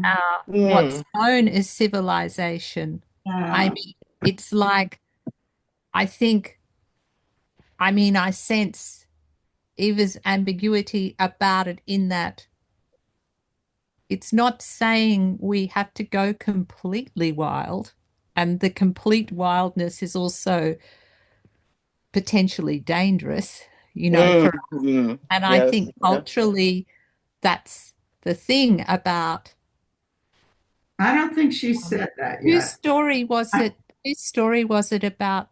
Oh, I can't remember whose story it was about the wolf. me. Yours. Yeah, Diane. Yeah, because clearly, I mean, still your mother's protecting her babies like a wolf would against another wolf. Yeah. But I mean, we Wild do have woman, though, that. isn't it? Well, as That's any wild woman. female would against any female Yeah. or That's any it. other threat. That's it. That's it. But I Yeah. mean, it's a dance. Like it's not that what I feel is that the fear, the need to suppress that innate thing is very strong because, of course, if women self-actualize, society might change, and there's a big Well, push against that. I mean, they've got to keep the lid on it. So while it shouldn't be completely uncontrolled, there's times or situations where it can be unleashed. And what I'm thinking about now is just that movement, which is still going, I mean, from say the hippie thing, but you still have, I wouldn't even say a remnant of it, but a continuity of that where people sit around and just drum and dance. They go into the bush and dance. Yeah. And, young people are networked with this and they have events. And I mean, some of it, they call it doof doof music and stuff, but there's also this thing of, because that is the dance. I mean, Dances with Wolves, the film that, but it also that Native American thing of dancing around the campfire, and the tom-tomming is the calling to the instinctive nature. And I think they mention the vibration in the sternum. Hmm. yeah. I don't know if you've ever been in that situation where you can feel your sternum Sure. vibrating. Yeah. It's fantastic. Yes, If it you can is. let go of the controlling thing. Because what I find is a lot of people, I mean, Latin American is different. Latin American people know how to let go, they know how to dance to the rhythm. Yeah. And I was at another music event, and it was a Latino band playing. And there were 12-piece or 9-piece, really took them ages to get together to arrive at the venue. There's always Mm. one who's been delayed. Anyway, they started playing, and there was the first part of it was a dance class of Latin dancing. Hmm. And I was like, what the hell is going on here? Because they're calling out the dance out of time to the music. And I was thinking, what the hell is happening? How can this be that they're not keeping time to the music? And it's because we're so disconnected that we Yeah. can't even keep time. I mean, that's number one. Sure. And that to me is like, so, because that's a precursor when the Native American Indian people are dancing to. It's the tom-tom. It's that which begins, and then you can go into a dance, or you can then go into a trance, and then they connect with the higher self, or the spirits, or whatever they're doing. To me, that's sort of, so that the way that people are connected. I know that when I was doing, I'm bringing it back to myself again, but when I was dancing in the jazz thing, some of those women just felt intensely threatened by that, like as if it's just about sexuality, which it's not necessarily. It's about that elemental thing. But anyway, I'm just raving now, sorry, but I No, just that's find right. it, Yeah, no, but I find it very interesting yeah, it is fascinating. So, and Um, enjoy. Deborah, in Australia, have they got like 5 rhythms, like ecstatic dance? It's quite popular in UK. A lot of people do this ecstatic dance. It's Mm, Gabrielle Roth, the 5 rhythms, different rhythms to activate. I And don't know. I mean, I I haven't done think it. that Wild Woman must be speaking to you through this language of dance, perhaps because you've spoken about it quite a lot. Because I see Wild Woman, this Wild Woman Yeah. archetype, as being there in the quiet moments as well, of Oh, much, course. sure, like sure. in the silence almost. Whereas, you, and actually, in that moment when you're rocking a baby to sleep, or Hmm. holding an Angie, elderly and parent's the hand, menstrual cycle, Angie, as well, like where menstrual women would cycle, draw. the moon. Even this week, we had this partial eclipse. It's these numinous moments that put us in touch with the universe and make us realize that we're just a small part of something bigger. And in that moment, that's when I can feel Wild Woman is a part of me and she connects me to everything. And I was just thinking, Deborah, you should definitely look up, see if there are any ecstatic dance classes near to where you live, because I think you would love it. She Well, thank doesn't use you. it. I She don't know if doesn't use anybody else classes. knows about this, Well, Gabrielle. I think she says it herself in the book, though, that once a woman reconnects with that, so it stays with you. Yeah, I think what she's saying is it's just that thing about connecting with that elemental self. And I mean, in the primary connection is dancing around a campfire to Tom Tom and sure. being in nature where the moon is up, or, Yeah, ideally.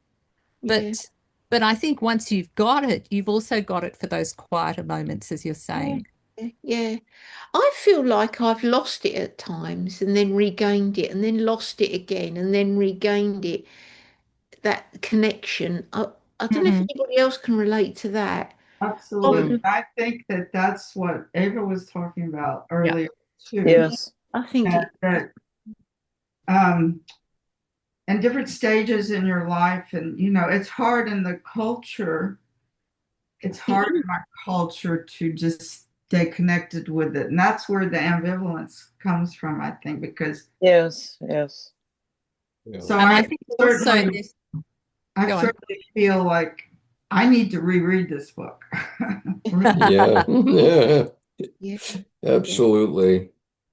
And to Um, be it, I think It's that's so always the beautifully point, written. isn't it? So beautifully written. It's so soulful. I yeah, mean, absolutely. She knew what she was doing there. but I haven't heard her yet say it's dangerous. I didn't hear that. No, no, no, No, no. but other people find But it it dangerous. is because we feel that ambivalence in ourselves. I mean, if we just no, we would be put in the hospital if we just Well, look, I think some of those women wanted to lock me up. I mean, they felt that I was um, stirring something up. unfortunately, we women seem to do that to each other, Oh, sadly. Yes. Yes. Yes. I mean, the interesting thing was that later on, I mean, they did all sorts of things. Like if I was talking to somebody, one of them would stand and block me and change the subject. So I couldn't actually see that. I mean, they did all sorts of stupid stuff to try to upset me. And, but I just thought, yeah, I saw the alpha Deborah, because I was, how, I don't know, there's this thing in Australia called bananas and pajamas for children, and there's B1 and B2. And top, the top banana and the second banana. And I was quite happy to be D2, to her D1, like I was just making a joke out of it. But anything I said was no good, because whatever. But what I found interesting just on the unconscious level was that I saw her one day and one evening, and she'd had a transformation and she'd got hair extensions because I've got masses of hair, it just takes over the roof. And she had all this hair and I couldn't believe it. And she'd got the hair extensions added. And it was so extreme that she couldn't, it was weighing her down and she could only turn her head very slowly. And, it made me think, and I mean, how we shouldn't always say everything that occurs to us at the time, but it made me think of Cousin It, in the Addams Family. I think it's the Addams Family. Well, maybe it's the Munsters. Anyway, there's Cousin It who's just completely covered in hair and she's got the glasses. But she also had copied my makeup because I often wear red lipstick and gold eyeshadow, but just not heavy, just and she'd had that. She'd copied the color, she'd copied, and I just thought, I don't even know if she's conscious that she's doing that. I just said nothing. I just because anything I said would upset them. But how sometimes you want to make a joke because it's just too ridiculous. Well, Sorry, I can assure you that working in a building that is 90% women and women of an age, for the most part, almost anything I say is wrong. Can I just say something? Yeah. In the culture, especially in the Irish culture, women that were attractive were a bit outside the norm. They were often locked up, in the mental hospitals. Or if they had children out of wedlock, they were locked up. Everywhere. The children were locked away. There was a whole culture in Ireland for over 100 years of this denial of the feminine, of the wild woman, But this was institutionalized to the point of destruction of the feminine power within. So the culture had to create like the idea of the banshee, ban and she means banned woman, It's also in the Austen books, the screaming woman locked the in. mad woman, The hysteria. Silent. The hysteria. Yeah, but in the Catholic, it wasn't about the hysteria. It was about her being attractive, about being a temptress. It was about she had no voice. She wasn't a girl child, was not allowed a voice. Yeah, well, absolutely. Well, I mean, where I grew up, it was in the countryside, and my mother was very beautiful. And the men were all reacting on a sexual level. And I think that's the problem with it, that people think it's about sexuality only. And I think we carry the ancestral denial of the feminine as well. Yeah. Not just in this generation, but the previous and even before that, Yeah, it's deep-seated fear, but it's also, it's othering too, and it's denigrating that person because the women were absolutely terrified of my mother, that she was going to steal their husbands. Yeah. But I've got the same thing even now in my street. Like when I speak to any of the men, which because they happen to be, the women are immediately terrified. I mean, this is bloody 2025. And the women are still like carrying on like this. Like, and it's definitely a fear and a repression, very active. And yeah, I mean, the women were vicious to my mother. So, Well, you know,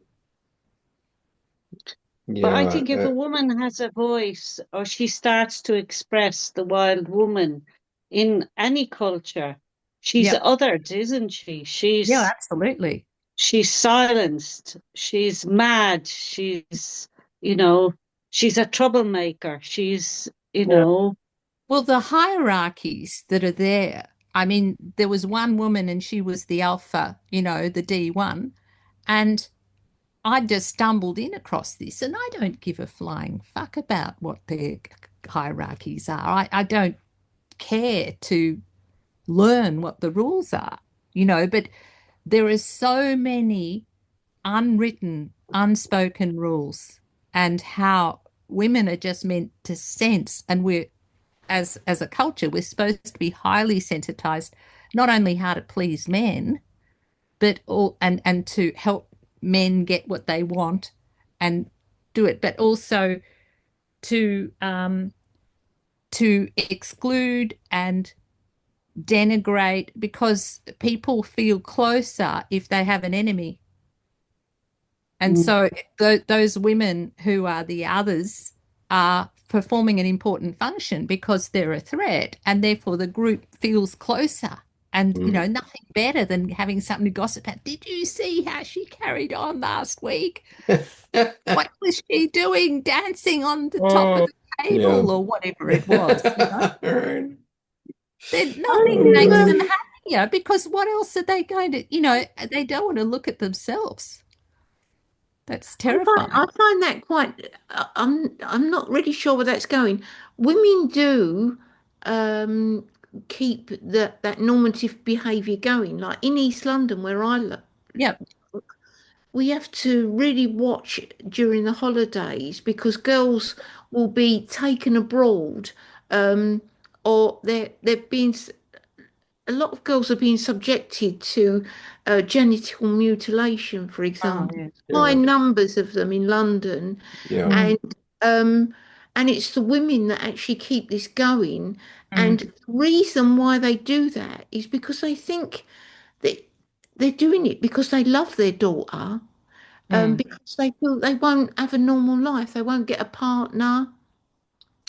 Now, there are some really good clinics in London that are doing restorative surgery on women that, as they get older, and but it's the women keep these practices going, these cultural practices, because they think they're doing their daughters a service, doing it out of love.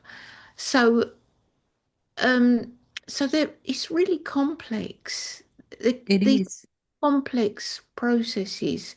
Yeah. And we can't oversimplify them. Oh, well, I'm just not trying to be universal, but I'm just exploring one aspect of it. But yes, women can be complicit in their own repression. Well, this is, Assuredly. I think we're that's what talking about millennia and millennia and millennia and For millennia. sure. So Because it's that's very the deep collective. seated. This is very deep seated, and it's going to take work. yeah. Yeah, it takes. Yeah, I and referred. now we've had in the U.S. we've had a big regression now. Um, Well, that I just like to say, I'm sorry, because I'm going to have to go, but I'm sorry, Skip, but I think it's a really big problem. We talked about this before once, about what this has done to the whole between men and women, yeah, because men have been vilified, and then Now, women are, you know, not able to, men and women aren't able to form relationships. It's not Very good, hard. all good for the society, No. for the culture, for the race, for the our evolution of consciousness. So it's very right in front of our faces, especially in the younger generations. You know, I can see it in my own son's life. It's Yeah. Yeah. But Diane, can I say that there's light and dark with that? Because I also see it from the point of view that, yes, it is a crisis, but one of the things that women are doing and is saying, I don't want to be held back. I don't want to be repressed. If that's yeah, what, I mean, there's a negative side to it, but I think men need to step up to the plate, if for want of a better term. But I think they have some to men lift their are. game. There are some men doing that, and there are others who are not. They're sort of taking advantage of the situation. And men are Yeah. having a very hard time at the moment, let's be Oh, honest. yeah, but Men this is are part actually of, top of the food chain. Women are doing much better than men in a lot of Yes. Western countries. And Women they have their actually choice. doing They better. have their choice of the men, and they only want the men at the top. I You know. it's a real problem. You know, No, it's not a lot more opportunity for relating to women. people as souls. Yes. yeah. But I mean, we're just going through birth pains, aren't we? Because Mm. everything has got to change collectively, and there's going to be pain involved on both sides as we go through that. But I just think that we are having, I don't see it as necessarily retrograde. I think we're Well, actually I moving don't know forward. that I see some of these women being wild women. Oh, I don't. They're liberal no. feminists. They're not wild women. They're liberal feminists. I've been one myself. They want to earn money and have the Well, they benefit don't. They of a don't. so-called civilized society. Well, I mean, women have just made the equation. They don't want to be out there being earning money and then having to go home and be a mother to the husband and do all the household Well, work and bring up yeah, children that's a as well. different issue than what I'm talking about. But yes, that's No, but what I think, that was what I lived through. yeah, but those I women, don't know that that's what the current women are living through. yes, The I women think, I'm talking about. The no, women. I think it is what is happening. Just because I keep track of what's happening, on TikTok Let's ask and Mirtz. beg your pardon? Let's ask Mirtz. She's a younger woman. Let's ask her. What do you think, Mirtz? You there, Mertz? About what specifically? About not In your generation, what are you seeing between men and women? Because I saw you shaking your head about. yes, because I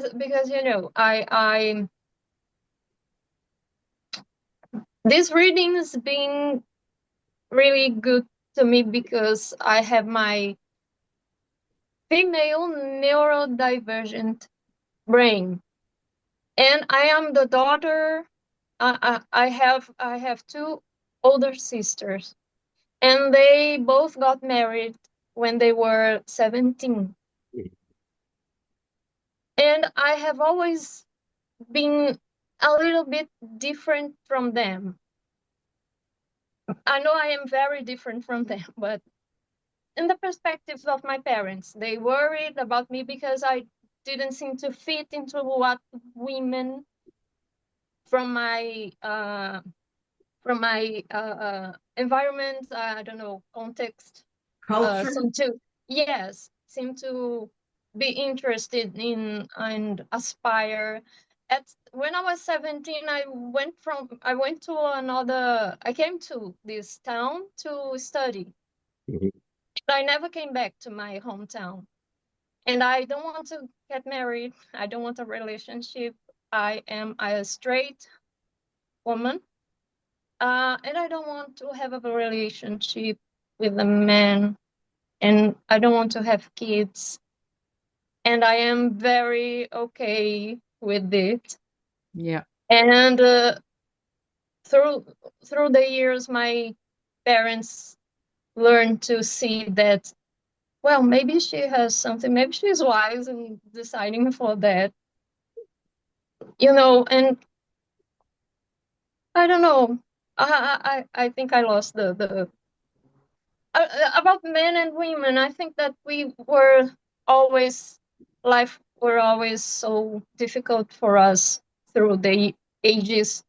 And you see here in Brazil, I don't know, I think that it's the same way around the world, but here in Brazil, when you ask men what are they scared of in a relationship, they are scared, they are horrified that their women would betray them, would have a relationship with another man behind their backs. When you ask women in a relationship what is the scariest thing that could happen in the relationship, they are afraid to die by the hand of their man. Exactly.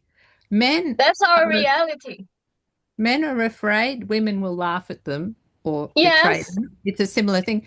Women are afraid men will kill them.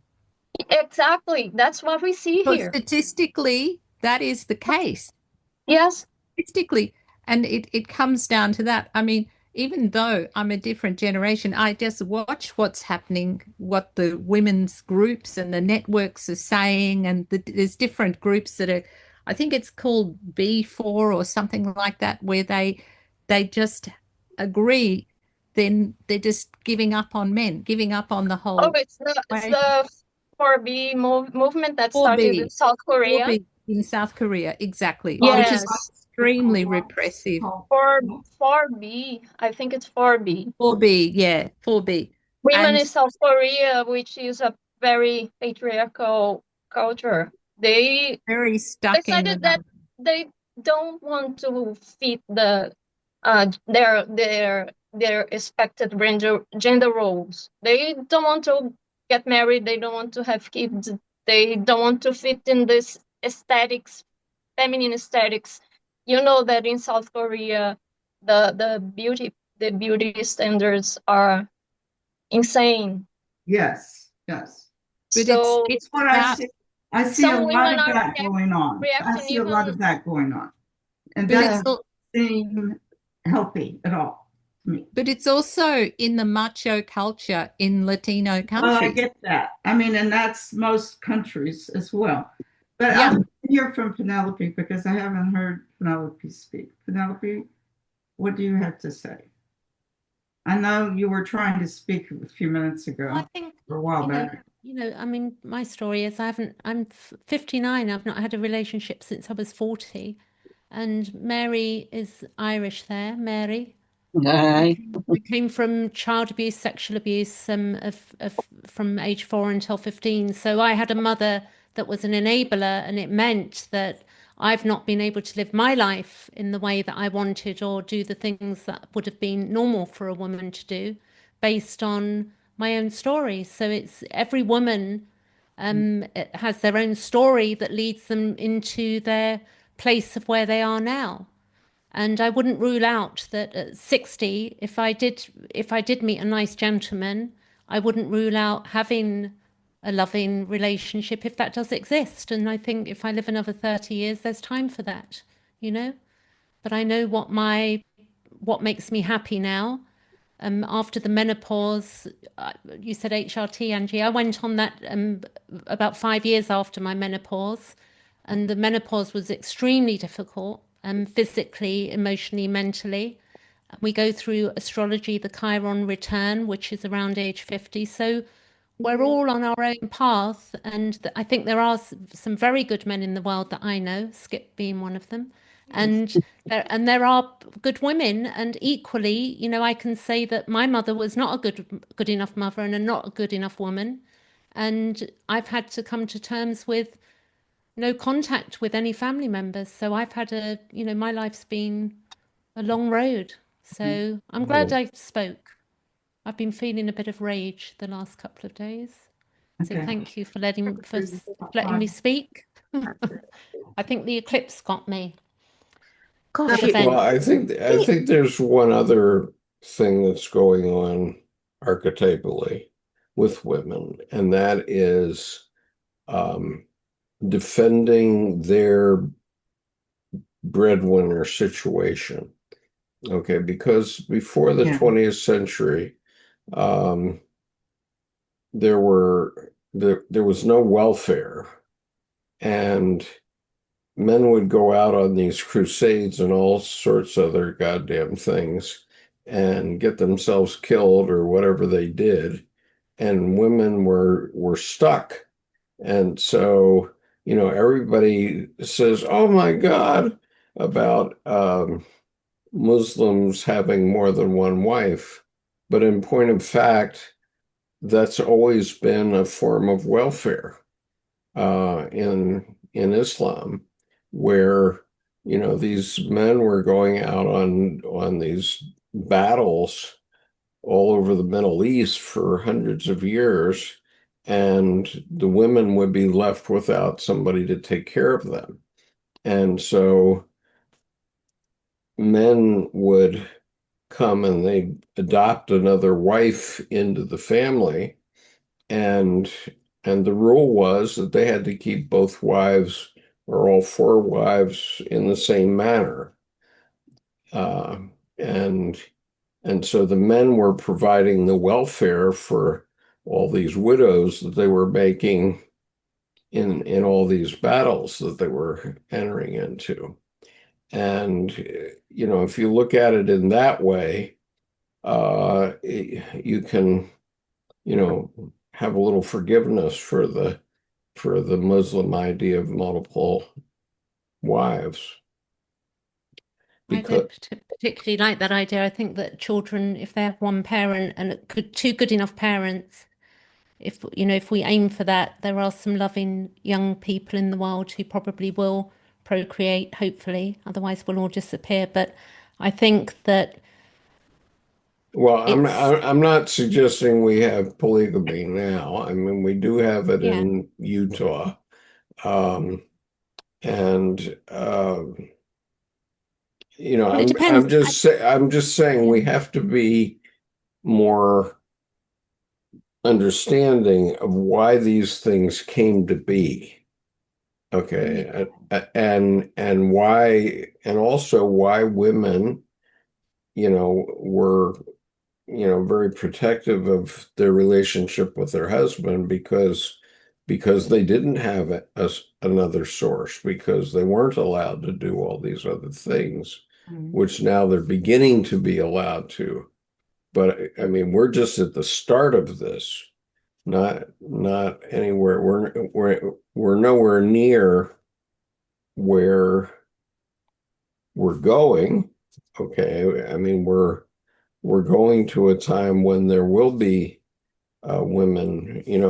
Just yesterday, NASA announced 10 new astronauts. 6 of them are women, 60% women, and that's going to be true more and more because women are doing better in university now than men are, and men are out doing all kinds of stupid things. No, really, I mean, honestly, that's true. And my attitude hasn't changed a lot since my own college days. My mother said I was born at age 40, and so I was always not very impressed with my peers, what they were doing. When I was in high school, I thought my male peers were all children. I was thinking, grow up, come on.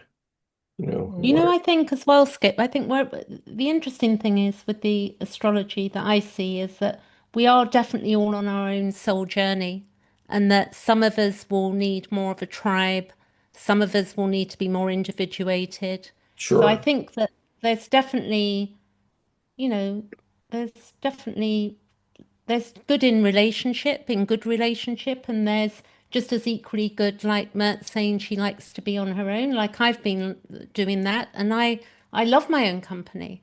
Like to bring somebody into my company now, it would have to be equally work. I'm not for falling over some man at this point in my life, you know. I'm not getting at men, but I'm into men, sorry. I'm not getting at men. Yeah. But you know. Okay. I have to call a halt to this session, not because I don't love the discussion. There will be more discussion. I can tell why. But no, it's very, I mean, you know, and Diane's gone. you know, I haven't told you my mother's story and my You can tell us next week. Yeah, but anyway, all right. So next week we're gonna start on page 10 on the paragraph that begins, I believe that all women and men are born gifted. Okay. That's beautiful. I believe that too. Okay. So that's the paragraph where we will begin next week. And you know, I hope your back's okay, by the way. Yeah. I wish you better, Skip. Yeah. You know, one time when I was, I don't know, when I was a senior in college, and I had a new girlfriend who became my first wife, and I took her home for Thanksgiving. And my father called me aside to come into a bedroom, and he takes down his trousers and moons me. And it turned out that he had a huge bruise like this across his whole bottom because he was at the time in the Battle Creek Hunt Club, and he had fallen flat on his rear off of a horse. And he had this huge moon, and you know, he was in much more pain than I am. And it'll heal. It's just one time my brother my brother couldn't hit the softball, so my father was pitching to him from about 5 feet away, and my brother whacks it one time and hits a home run right into his eye, and he had this huge black eye. So we recover from such things. It's Skip, I just emailed you a PDF of the woman who run with the walls. Oh, wonderful. Just in case anybody I would like that. I would love that. Yeah. I couldn't upload it because I haven't got admin, but Skip's got a PDF copy of it now. Okay. Or I'll email it to you, Penelope.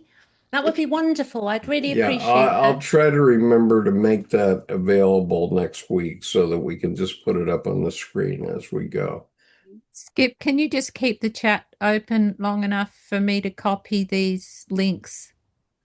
Surely. You can hear Clarissa's voice. I don't know if any of you have heard it on those links I've put there, that she's got the most wonderful voice, if you haven't heard it. Yeah. Have you heard it, Angie? I have. She's got a lovely voice. Hang on. Okay. I have a couple minor tasks I have to do around the apartment, so I'll leave this going for a few minutes while I do those. I'll be here all night. We'll be here in the morning when you come back, Skip. No, I'm not. I can't let it go that long. Or maybe I can, but the problem is I can't exit the Zoom. And Zoom will just record it forever and ever and ever. So, all right then. Okay, I'm going to sign off, but I will leave you going, and I'm going to mute my position. Okay, he's gone. Bye, Skip. Bye. Bye. Bye. Okay. I'm midnight here in London. I'm going to go. I've been doing a bit of art whilst we've been talking, so. Oh, lovely. All right. I'll show you next week what I was doing. Yeah, that'd be great. I look forward to that. I just want to say that we're not limited by our generation. Like, we can stay in touch with what other generations are doing. Yes. And that's the wonderful thing about this era that we're in, because I feel quite connected with what young women are thinking and feeling just by virtue of the internet. And you can see about these movements, you know, and I just feel relieved that it's becoming accepted that women will forge their own path, not because we want to exclude men, but because men need to come up to a level. They need to lift up. I just feel like it's hurtful and frustrating, like for the mothers of young men who are finding it difficult to partner and finding that women's standards are impossible to meet. And that is hurtful because it's a birth pain, you know, birth pain process. I mean, but yeah, I just wanted to say that because just because I'm coming from a certain angle, it's not the entirety of what I'm saying, if you understand what I mean. It's such a big topic that it's almost impossible to capture it in one conversation or in one, you know, you're throwing light on one angle or another. And the other thing I wanted to say is I've had a very similar background. I think Penelope's gone now, but I've had a lot of trauma I'm here. myself, Yeah. you know, and I've had the child sexual abuse. There's just you just can't cover everything, you know, when you're new to each other. No. And Yeah. but I don't I mean work in that to be area. I excluding. work in that area in a clinic in London now, and part of where I had therapy. And I think that, you know, the numbers of it here is in the UK, we have 69 million people. We have over 800,000 known paedophiles currently that are in this country, known, and Yeah. 400,000 searches a month for online porn for children. So we have a huge problem that does exist. And one of the reasons I'm glad I didn't ever get pregnant is because there is no way I would ever been able to leave a child with anybody at all. Yeah, So well, that's my I story, you I know, and I haven't feel had, very angry about that I was contaminated that much. You know, I'm yeah, not happy with that at the moment, but it's okay. there's a lot going on, Penelope, and I've even uncovered abuse that I couldn't do anything about because the people running it are organized crime. They know who I am. Exactly. So the thing is, it's that And what I'm so, doing, speaking up is yeah, the best thing to do. Speaking up. it is unless it's going to endanger your life. Yeah. Oh, well, I'm not saying to you, but as Yeah. a society, as a collective, it Yeah, needs to. oh, definitely. And I'm, I mean, there's crises. We're in a crisis, but I also use astrology too, Penelope. And I sort of got interested in Liz Green many years yeah, ago she's very good. She's very good, and that isn't she? whole thing. But I mean, there's a balance we have to strike between the situation of the individual and also seeing the wider developments that are happening. And I don't necessarily think that we're moving backwards in every respect. I think on some levels we're moving forward. It's just very painful. But yeah, I mean, the internet is a huge problem and porn is a huge problem, no doubt about it. The But internet, there's a lot of good on the internet though as well. There's a lot of good. absolutely, absolutely. I just meant when I said that, I meant in the context of child abuse. But Yeah. but in terms of, Recently, go on. I'm sorry. Skip, Just want to go? You want? just to add No. on the subject. Here in Yeah. Brazil, recently we had a very popular influencer Mm-hmm. who used his power of influencing people. He has a lot of followers to Yeah. he created a very well planned and uh, uh, well researched and based. He had receipts about another influencer here who used young kids in a very sexualized and adultized way to get Yeah. followers. So this other influencer, his name is Felka. I Tell me think the that name of him.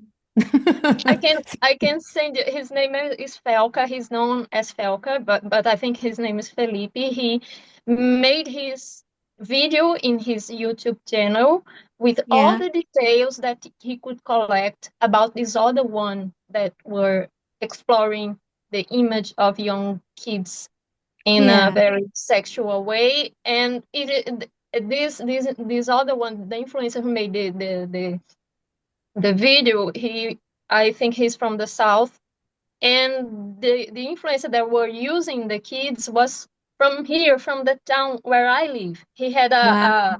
He had like a house, a range where these kids, with the permission of their parents, because in a way their parents I were the know. parents It's were crazy.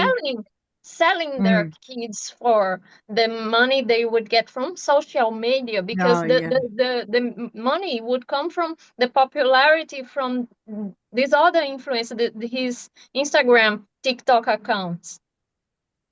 And Shocking. the important thing that this guy Felka did, it was to call the attention that this is a problem, that the owners, the owners of, I don't know if it's the owner, like Zuckerberg, who owns Facebook, Instagram, and WhatsApp.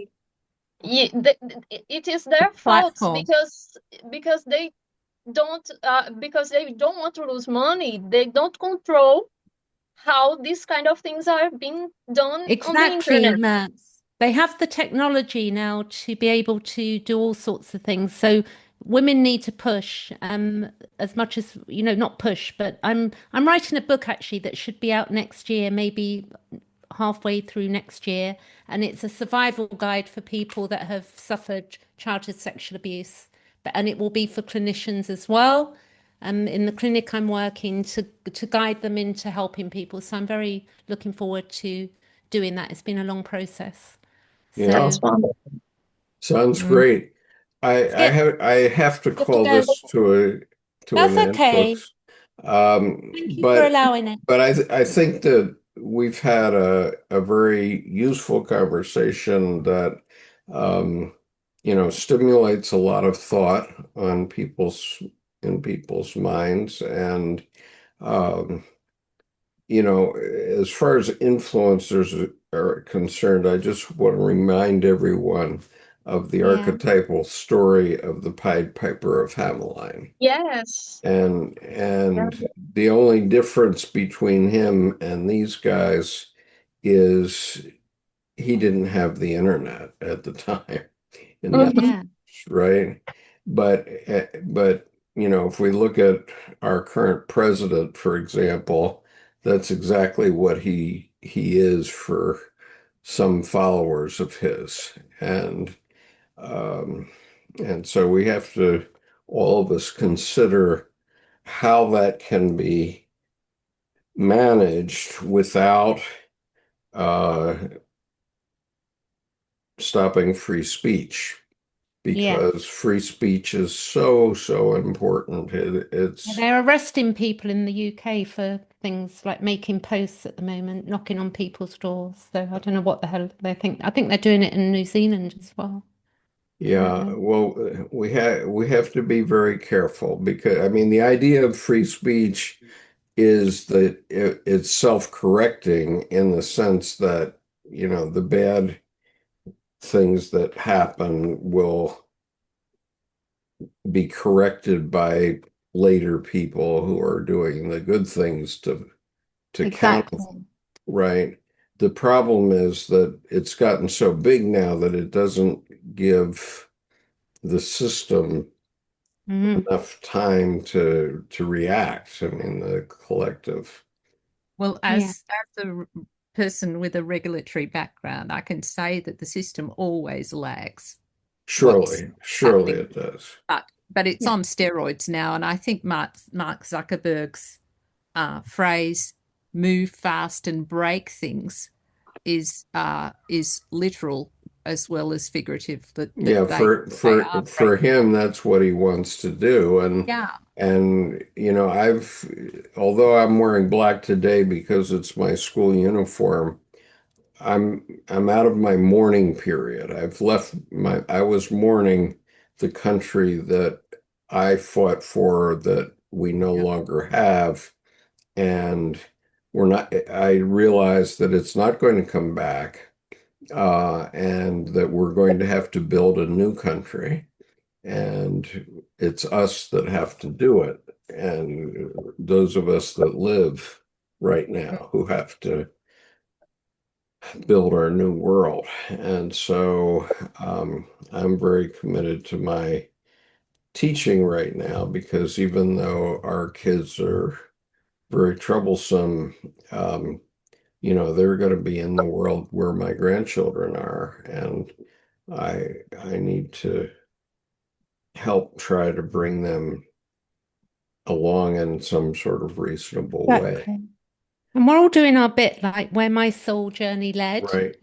wasn't Yep. intentional. Oh, How I met Skip, Anyway, yeah. Skip, you gotta go, else you'll be here all night. Yeah. Okay. I Can I just apologize. say one more thing, though? I Sure. honestly can see a lot of hope in the fact that many MAGAs are realizing and waking up about Trump, and Yeah. they're starting to publicize it. And I always felt that it would break apart because they would fight amongst themselves, and that's exactly what's happening. Yes, of course. And so And I there's agree. so And much that's why I've for stopped hope. mourning, because I'm seeing signs of regeneration and hope. And the other thing that's happening is so clever, but Macron is using diplomacy so cleverly because he's got Trump wanting his acceptance on a Yeah. personal level. Right. They're jollying him along. And he's got to the point where he's saying, yeah, shoot down the planes if Putin flies over Ukraine. This is huge. Absolutely. That is huge. There's so much going on to give reason for hope. And we're I'm gonna also drop off now. I'm dropping off, but I'll see you all next week. Okay? Yeah. Love to you. And watch K-pop Demon Hunters. That's a wonderful animation movie on Netflix. You'll have to send Seems childish, but it's deeper than it seems. Okay, There's tell so me much again, going on. what's the name, Mirs? K-pop Demon Hunters. K-pop K-pop demon. Demon Hunters. K-pop. Gotcha. K-pop Like Demon as in Hunters. Korean popular. Yeah. The Yes, other thing and is it's we're having about the comment. Yeah. and this film goes with the what we are reading about women Yeah. and about building a new, let me say something that you won't understand, a new hormone. If you watch the film, you will see Skip said that you have to build another USA. Yeah. The other thing we're having is the comet is coming as well. We've just had the solar eclipse. We've just had the what do you call it? The spring equinox for us, autumn equinox for you. Yeah. These are happening simultaneously. There's so much happening to feel positive about. I'm so glad you're coming out of mourning, Skip. Yeah. Yeah. I am. That's although great. I'm not sure how long I'm going to survive in teaching. Yeah. Because I'm concerned about you actually, because you look fatigued. And yeah. Well, I am, and what fatigues me the most is not the kids. Okay, I don't mind the kids. What fatigues me is carping from my left and right, and no real support from my administrators. In the United States, the administrators are basically the enemy, because I'm a member of the teachers union, and they have to deal with the teachers union. And so they're the enemy. And I'm used to being in an organization in the Marine Corps where you had to get along with your subordinates because your life depended upon it, Mm. right? But my administrators don't have that situation. They're actually the ones that are picking at you all the Mm. time, constantly finding fault. Yeah. I my instinct about the fall, and by the way, that bruise reminds me of your painting of the, Yes, Mhm. somehow. it's Yeah. a warning.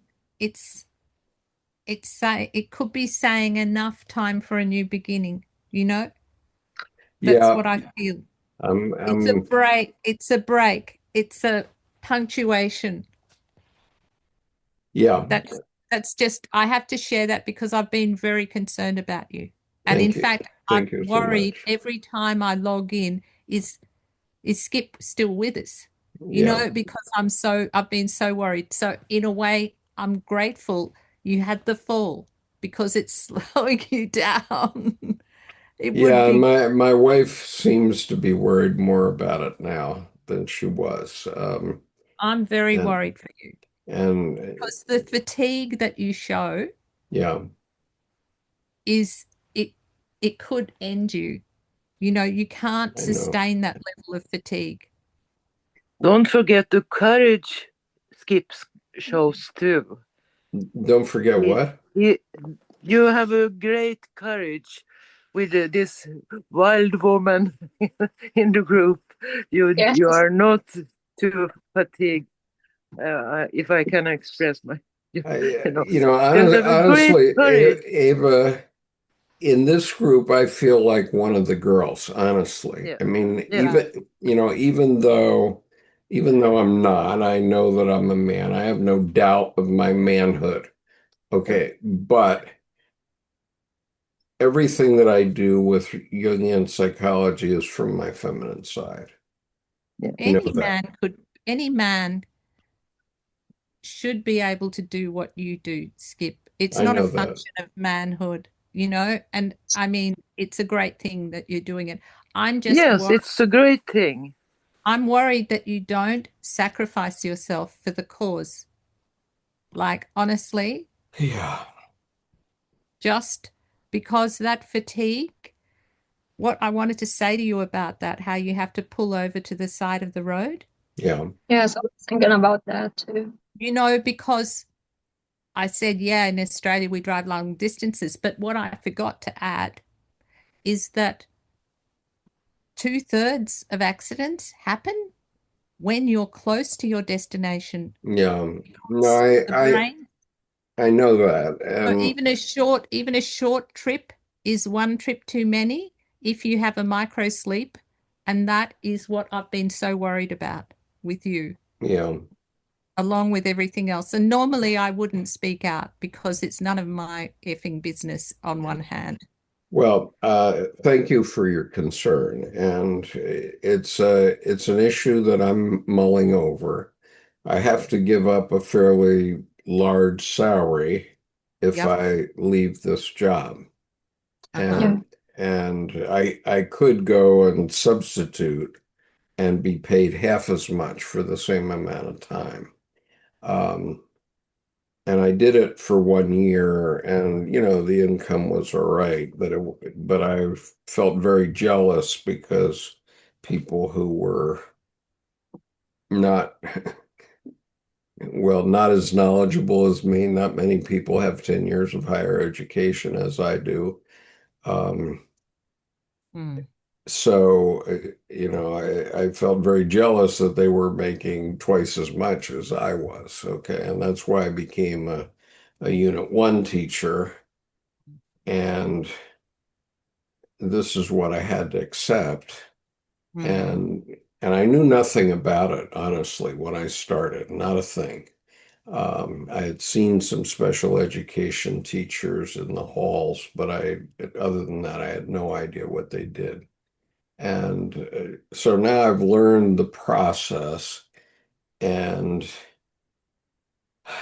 honestly, there's one teacher that's making it so I don't, it's not so fun anymore. I have several of my teachers that love working with me, love working with me. And then I have one who I think she's threatened by me. She's our new chair of our math department. And she just throws roadblocks in my face all the time. And I'm supposed to be co-teaching with her, but she's not sharing. And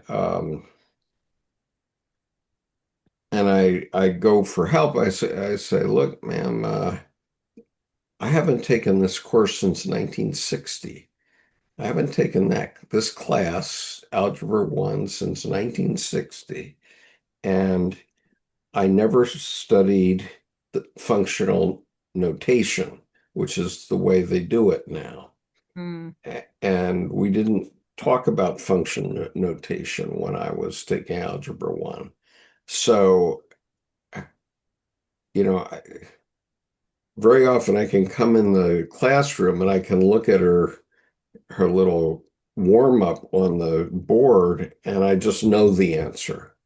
Okay, I'm so intuitive. I'm 99 percentile intuitive. So I just know what the answer is, but I don't know how I got there. Okay, because I've been doing it my whole life. Yep. Right. And I have a master's degree in statistics, basically. It's 15 courses in statistics by different names for my MBA.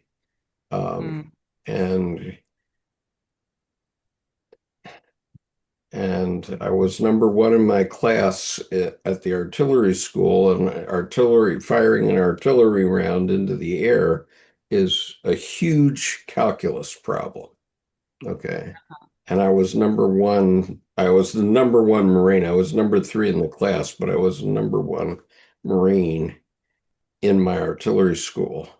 And as a result of that, I never had to touch another artillery piece in my life. And it probably kept me alive. Right. I know that giving up is not in your DNA. Yeah. Okay. That's fair enough. It's not in mine either. Yeah. Right? Yeah. And I won't go into the background, but I'm a bit of a high achiever myself in my own way. Yeah. But there's a point where the equation is not about winning and losing. I know. It's that there's a point where you become wounded and they sense that wound, and there's a dark side to the animal kingdom. I know. And you know what I'm saying. Oh, I know. And I want you to live. And you can call that selfishness too. Yeah, I know. Because I want you to keep going, to keep all this going. And also, like,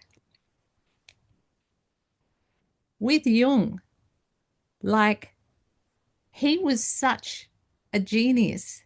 And I was watching Marie-Louise, her talks, and she says, that Jung was, she didn't say the word frustrated, but I'm sure she meant it, about what was happening with Jungian followers, because he said they are, what did he say? He said, thank goodness I'm Jung, so I don't have to be a Jungian.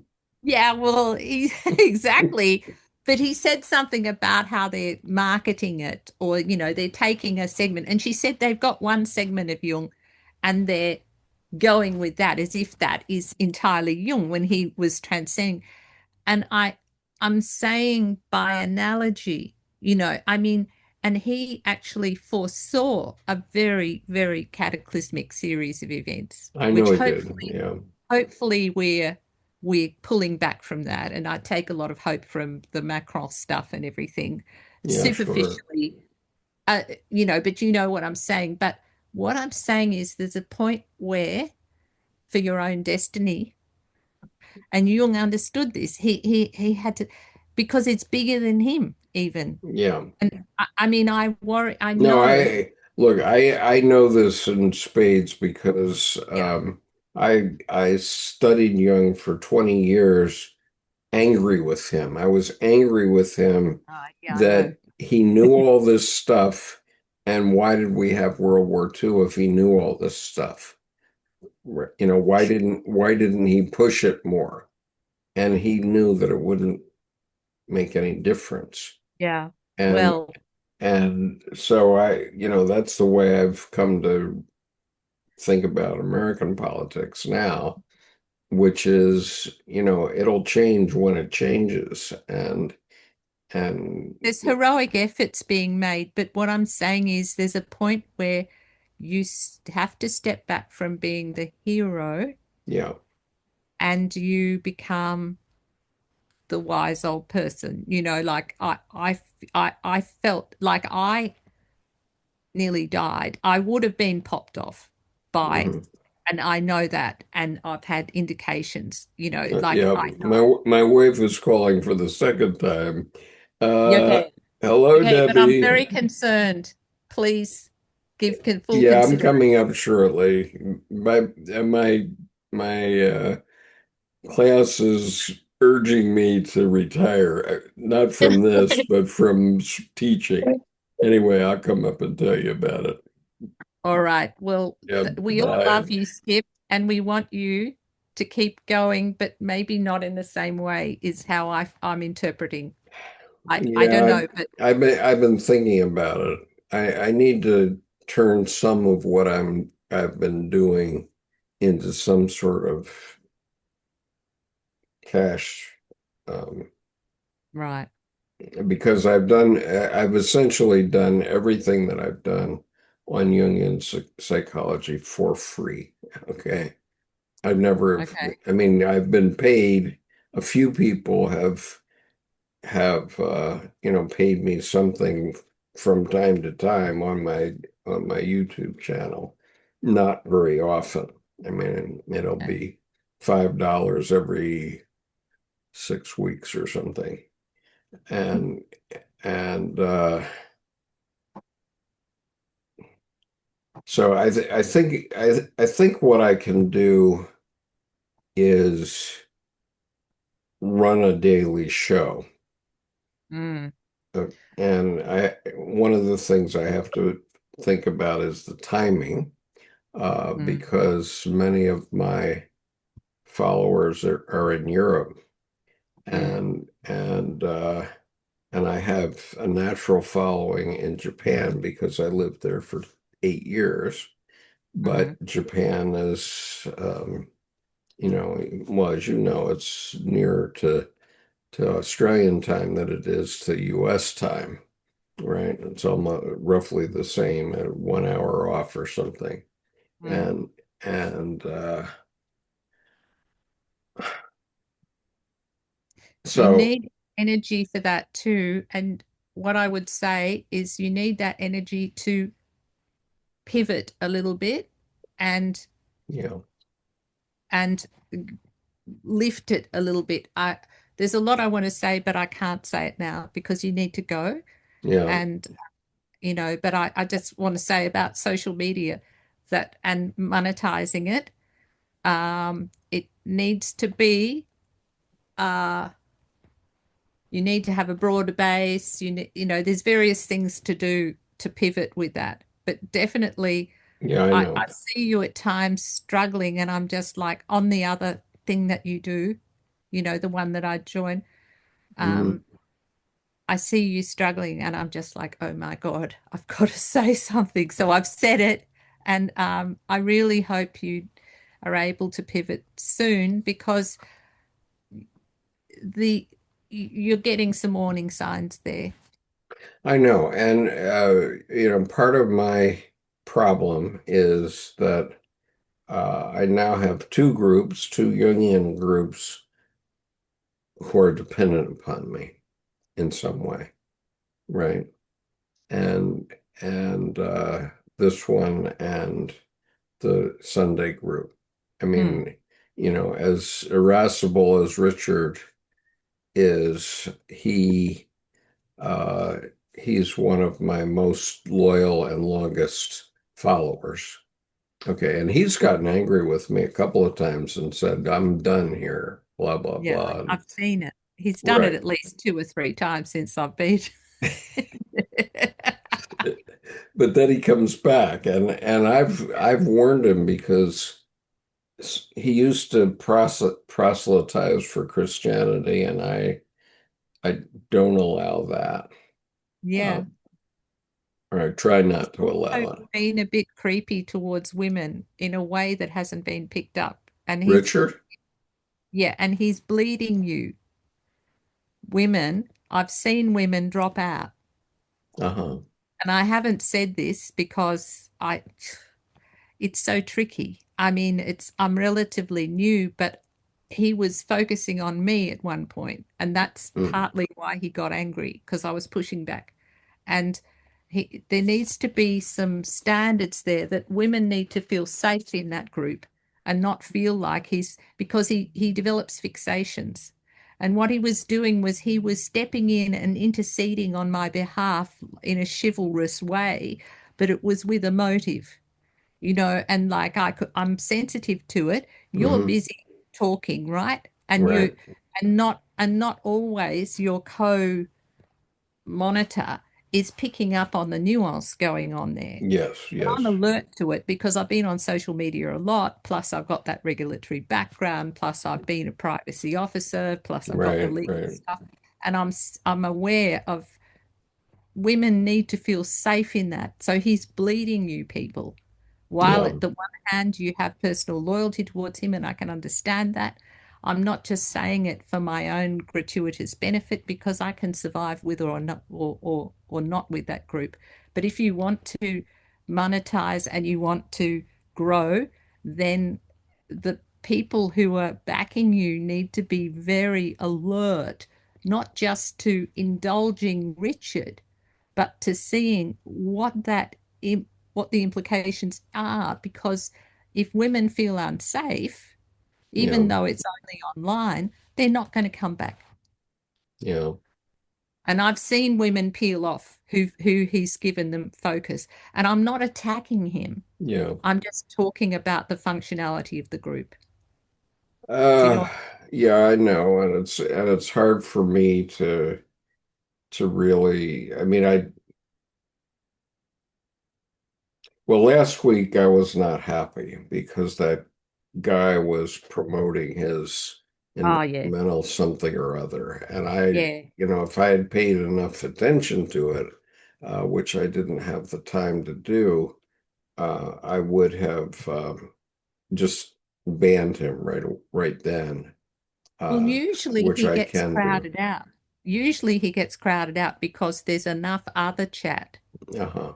The chat was faltering, and other people were stepping back and faltering because and then he just dominated because and I pulled back too because I just thought, look, Yeah, well, I I mean, was commenting when that happens, please bring it to my attention.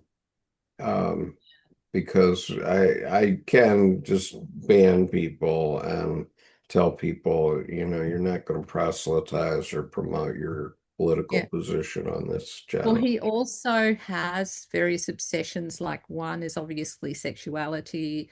And he was actually saying to another, now that it's just you and me, I can talk more openly about it. He was saying to one woman on there, he was giving her a lot of attention, the same way he'd given me a lot of attention.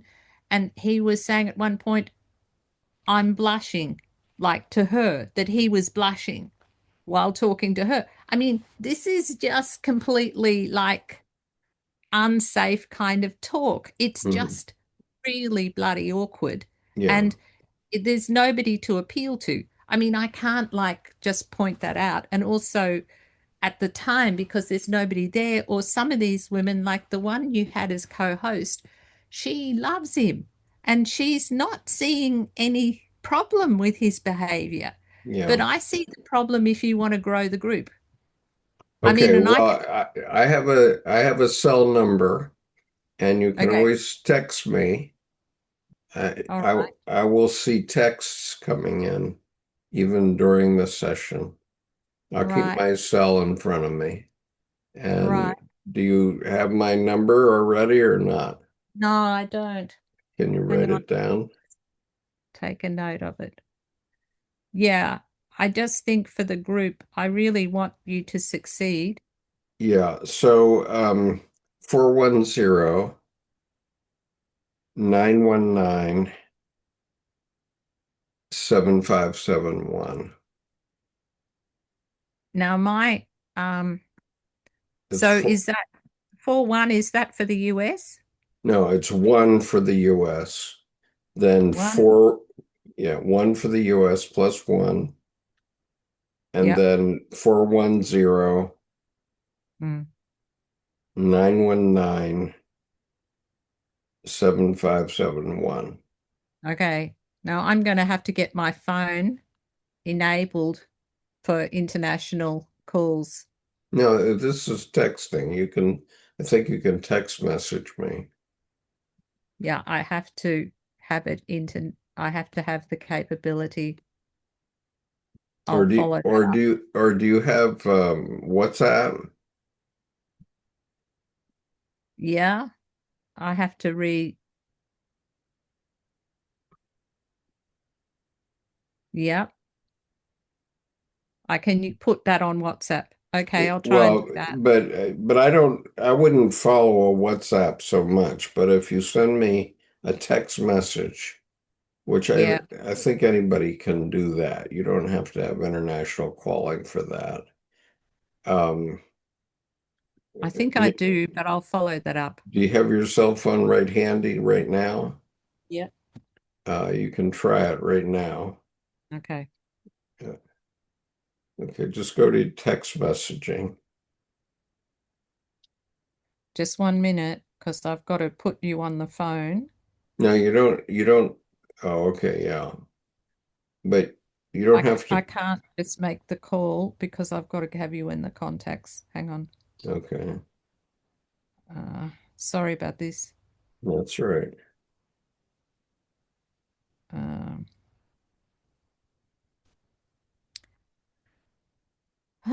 it's been a busy day.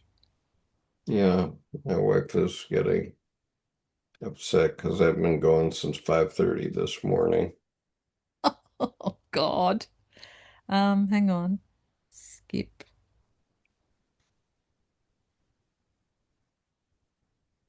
What's your other name? Skip Con something? Donald Conover, Conover. Conver.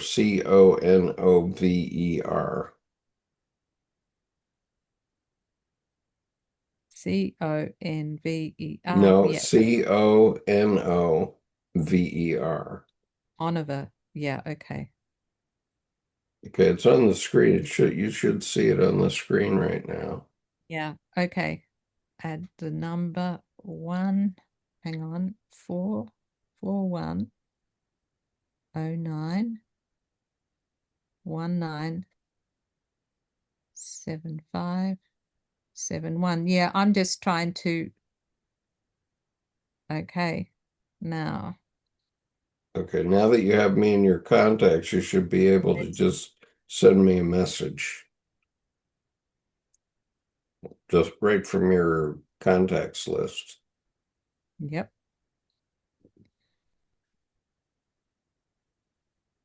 I've just sent it. Okay. Yep, I got it. Oh, fantastic. Okay, then that's good. That's good. But I think you've now got him and me on ignore, so I can't see his messages, so I can't see what he's up to. But if Huh? he's moving in on some woman, I won't be able to see that. Why is that? Well, I can't see what his messages are at the moment. Why? Somebody's put us on ignore. I can't ever see when he posts. I don't think he can see when I post either. Somebody's set that up. Okay. But yes, I don't know how it's been done, but it's been done. Okay, I sent you a message. Okay, just see. I think I got one. Yeah. We connected. Yeah. Yes, good. That's Okay. very good to know. All Okay, right. yeah. So, if it's happening and you are aware of it, Yeah. could you send me a text message? Mm. I'll keep my text messaging in front of me. I have my cell phone. See, here's your message right now. I think it would be worthwhile to talk to whoever you have who's co-monitoring the room to get them to be alert to that in his behavior because Yeah. that other woman, I forget her name, but she's so keen to sort of have him in the fold. And while I appreciate that, ultimately it's damaging for you and for the group if people are dropping out because you're not getting the right kind of traction and women are put off and they feel unsafe. Or I just felt he's kind of a little bit creepy in his attentions. He doesn't mean to be, but he just is. And obviously he's got some problems and we all do, but he's not able to keep it under control. And if you want the group to succeed, he is not somebody who's an asset at the way he's carrying on. And this woman, I forget what her name is, but she's just enabling it. Like she was saying, oh, and I said, no, I'm This not is offended. Kathy Curry you're talking about. I think so. The one Yeah. in the one last time, and Yeah. she's jumping around. She's very enthusiastic and she's really a good person. I can see that. Yeah, But she's a Pilates instructor. That's she's what a what? Pilates instructor. Yes, she's very fit. I can see that. But Yeah. she's not alert how the internet can be an instrument with women, like he's sounding them out and he's giving them individual attention, and there's not, and it's not the right kind. It's not healthy. It's not a dating site. Yeah. It's not a place for lonely hearts to come and pick up someone. I mean, if consenting I've really not ever noticed that. I mean, I noticed the guy who was pushing his political agenda yes, because last he's week. overt. Because he's overt. But this is subtle, but it's nonetheless threatening for women. And I don't think I'm paranoid. I'm just alert. I don't doubt it. It's just I'm alert. Like when he was saying to me, oh, are you still in Australia? It was pointed because, yeah. I'm not going to come to the US while Trump's in charge or anybody connected with him. Right. It's not safe for me. And certainly not for some guy that's but I mean, it was a leading question in terms of the fact that he was stepping in to defend me when it wasn't necessary. Yeah. He was defending me against perceived attacks, and he was defending me in a way that was completely unnecessary because the attacks weren't there. But this is setting up, it's off-putting for the other blokes involved too, because they're stepping back. So all this means that there's less engagement. So then you get a lunatic like that guy talking about the environment and stuff. The environment's valid, but he was just using it for propaganda. So, I mean, this is a problem when everybody is being so inclusive that you get subversion going on. And I mean, we know that the animus and the anima can be sneaky. Yeah, sure. The shadow is sneaky. Okay. I got to call this to a halt, Deborah, but I'm only talking about it because I want to be of help here. Yeah, no, I appreciate that, and that's why I'm asking you to send me text messages when you see it, so I can. Also, please get those other compares to be alert because they should be watching for it. Yes, they should be, because you can't be. You're reading, right? And well, I will ask some of my regulars to be alert for it. And the other thing is, like, if I have ... that means I'm connecting up with the last thing I said. Because you looked at it and then you were like, I'm not going to read that out because you thought I was having a skirmish with Bugalug's, what's his name? Anyway, that the lonely heart. You thought I was having Richard. You thought I was having a skirmish with him, but I wasn't. I was commenting on the text. But Well, I mean, I remember saying something like that, but I don't remember what my thought process was at the well, if time. you'd known that I was commenting on the text, you would have read it, but you couldn't because so that's what your monitors need to be watching out for. That's right. And because you often read out what my comments are. And it's because I usually do. I try to, but the comments were so fulsome last time that I just couldn't keep up.